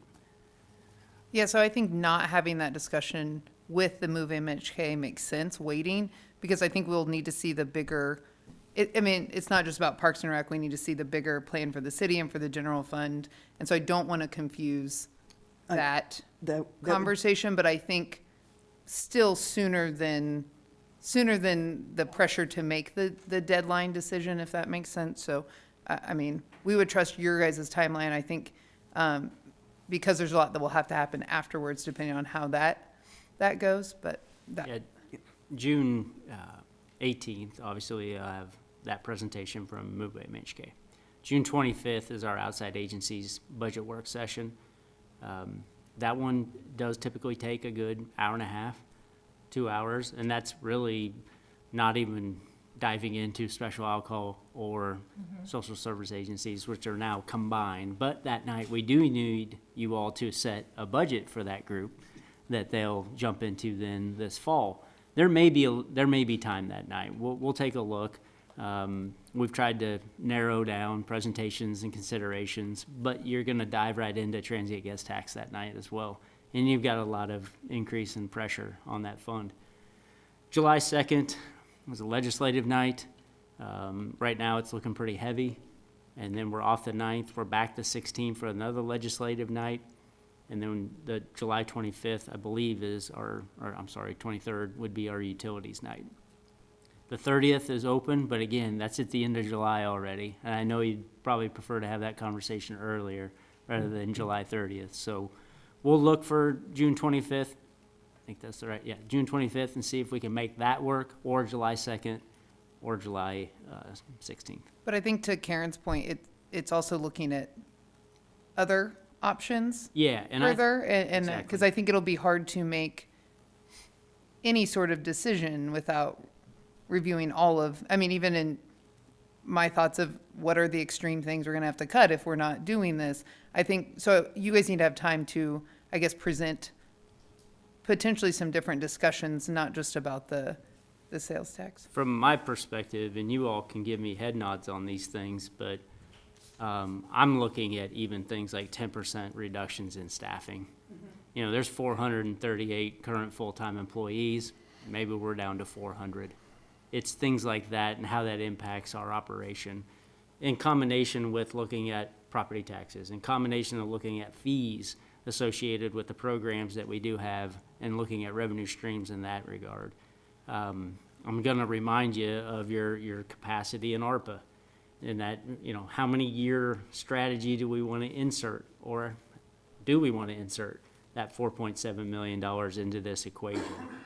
There are ways to get you to 25 and 26 with that money, with a little possibly less stress, but it's still out there. It's one-time money. And if you use it like we've used it, you run into a gap, and that gap presents itself at some point, and you got to address it. So I do look at it from a $4 to $5 million perspective, but I'm going to keep reminding you that's not replacing vehicles. That's not looking at equipment. That's not capital projects. And that's not factoring in growth in expenses, like cost of living and merit increases for our people. Could I just agree with John in that even if we put this thing on the ballot, we have no clue if it's going to go up or down. So we really cannot put that in our budget for next year. No, you wouldn't. No, We have to have a we can't budget. legally put it as a revenue. Yeah, right. You wouldn't build 2025 in that regard. No, but I mean, we can't look at that as a source of revenue. But I do think it's important, and John's on the law board, and you all approved the budget, and I've. You can take it down. Well, it's, you know, I'm sorry, I spent a lot of time last week with the guys at. Just police saying department. that's an option. It is an option, yes, but it's also 1.4 million up. And it's, if you look at it, it's personnel. And I don't think there's any, I think our CPD is run well. I think it's efficient when we look at it in and comparables like, say, Reno County. They've got the Reno County Sheriff, they've got the Hutch Sheriff, policeman, they've got this, they've got, when we add all that up per capita, we come in very efficient. And I think generally the population in Manhattan does not want to see that diminished. I mean, they feel secure in what we have in the police department. It is an increase of 1.4, which just happens to be 2 mills. So, if we were to think about increasing the mill levy, directing it towards the police department, I mean, obviously it goes in the general fund, it isn't just, but it might be more palatable to people because they do want to see their policing safe. Yeah, well, I'm pretty much committed this year, whatever the police department budget increase is by a percentage or mill levy, that the general fund gets the same amount, at least that same amount. Okay. Yeah, it can go down. Yeah, but that's still gonna go down. So, sorry. Jamie, I agree. I would like to see some concrete, like, hey, these are things that you can lose, or you will lose. But I really want us to consider the fallout of those types of cuts as well. We talk about community development not having any professional development anymore. I think that may be across the entire city, but we're talking about this housing policy and how we need to be more efficient with reviewing plans and things like that. We can't do that if we don't have the people. We can't fix roads fast enough if we don't have the people. So, and those people are our neighbors. So we really, if we're talking about a 10% staffing decrease, those are 10%. Those people live in Manhattan and will no longer have jobs because of a decision that we make. So we really need to keep that in mind when we're talking about this, that we're talking about actual people. And we're talking, I want us to think long-term about the health of our city. I know it is difficult, but Manhattan hasn't grown in population in 10 years. And if we continue down this road of austerity, I don't know that it's going to grow anymore. Yes, people may leave because they say the property taxes are too high, but people are definitely not going to come here if we cannot provide services. So we really need to balance those things. It's not an easy question, but those are really things we need to consider. Thank you, Peter. I think that's Wise. those comments need to be made, and you made them very well. One thing I would like to pitch in is you mentioned the reserve fund, and you'd like some guidance from us on that. Financial advisors tell people all the time you should have at least 3 months of expenses in your savings account in order to cover a car repair, in order to cover replacing your HVAC. And I think that I believe it's good policy that we should be aiming at that 10.5 to 11 million. And so that's something that'll be forefront in my mind as we go through this process. Can we look at maybe doing an ordinance of like saying the city, is that legal? Can we do that? You can do it, but then then you can overturn it, so. Right. I don't think we can encumber funds for future commissions like that. What you can do, what other cities do, is they adopt what we would call a policy manual resolution, Right, which okay. is the governing body's position on the financial goals of the city. And there are many cities, for the bigger cities in Kansas, that have adopted policies that establish certain levels for their reserves and certain other things. As Commissioner McCullough is correct, from a year-to-year perspective, the commission their governing body doesn't have to follow it, but those do tend to be guideposts that are fairly well complied with over time. Thank you. And I do think, we could look at it. I mean, 3 months is really $9 million. And I think it's really important that we do have this thing to fall back on. On the other hand, during 2011, 12, and 13, or whatever, we had like 1 million. And so I don't think it's a sacred amount of money we can't dip into slightly. Our bond rating also will decrease. That's, from what I understand, one of the big things that the rating agencies look at is our cash reserves. But when we had the bond counsel here last week, I asked him what our bond rating was in those years, and it was AAA, and now it's AA. So our bond rating wasn't affected seemingly by that low carryover. I did ask him. But there was a massive shift in the rating agency's approach to cities in about 2020. And those balances, and you can read the report. The report is very clear on where it is they evaluate communities. Cash balances are very important. Debt is very important. The amount of reliable, sustainable revenue streams to support both are very important. It's in every one of their documents. We did get downgraded about 2021, and it was a lot had to do with those things. That's what I was going to add as well. Thank you.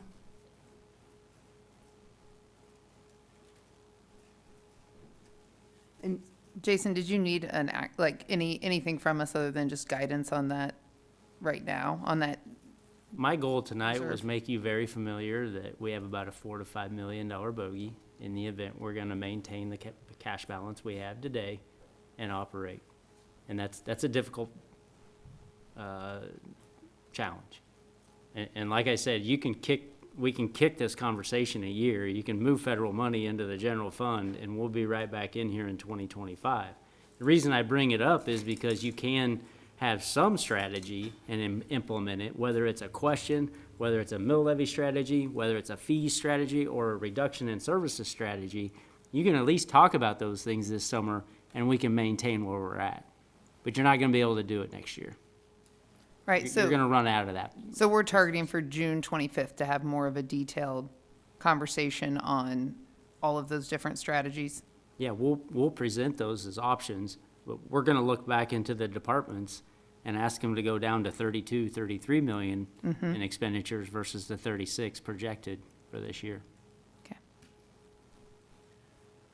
And I did chat with Rich Vargo today about mail-in ballots, because, we could consider this issue. We don't have to wait till next August or next November with a general election. And mail-in ballot, he said, would be about $80,000. But if we're talking about a penny, that would be would be 10 million, so it seems expensive.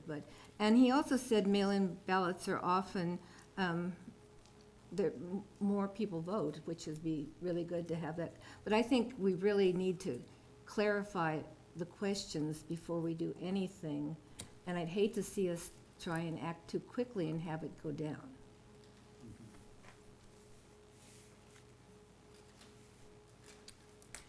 any other discussion on this topic? Okay. Anybody in the audience who would like to revisit, make any final remarks? At this point, we would have an update from our interim city manager. Thank you, Mayor. Are we supposed to adjourn at 9? Do we need a motion to extend? I can't remember.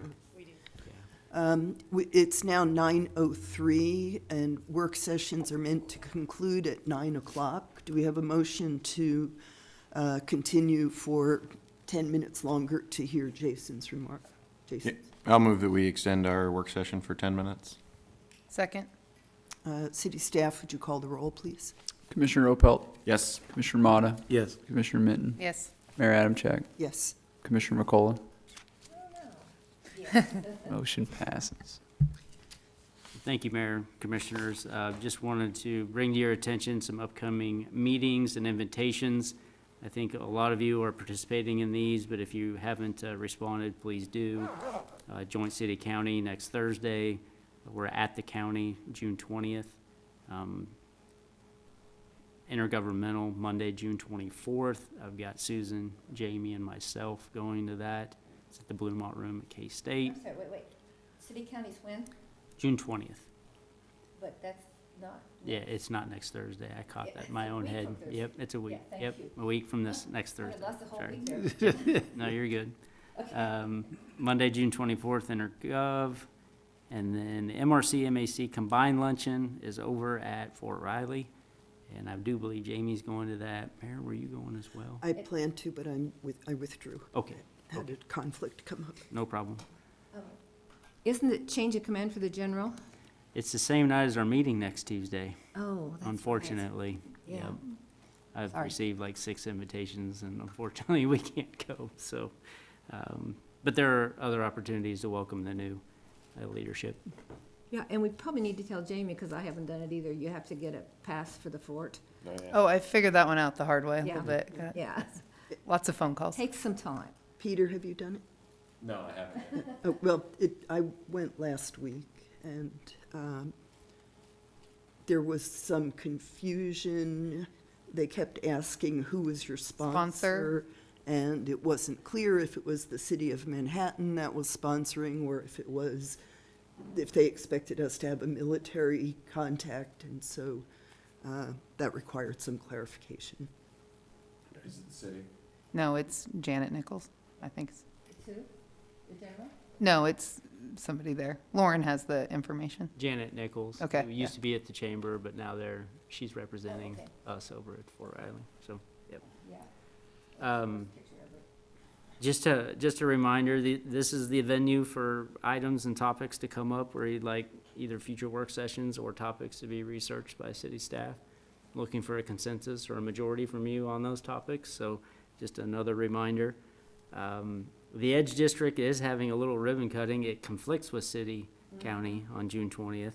So we'll wait and see I think there's an item already on the city-county agenda, but we'll see if the meeting takes place. It's the Jared Tremblay Yes, talking about yes, the Highway 24. Highway 24 corridor. Yep, so, that's all the updates I had this evening, though.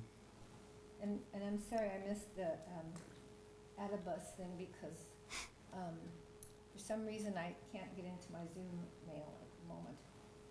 So I don't have a report on that.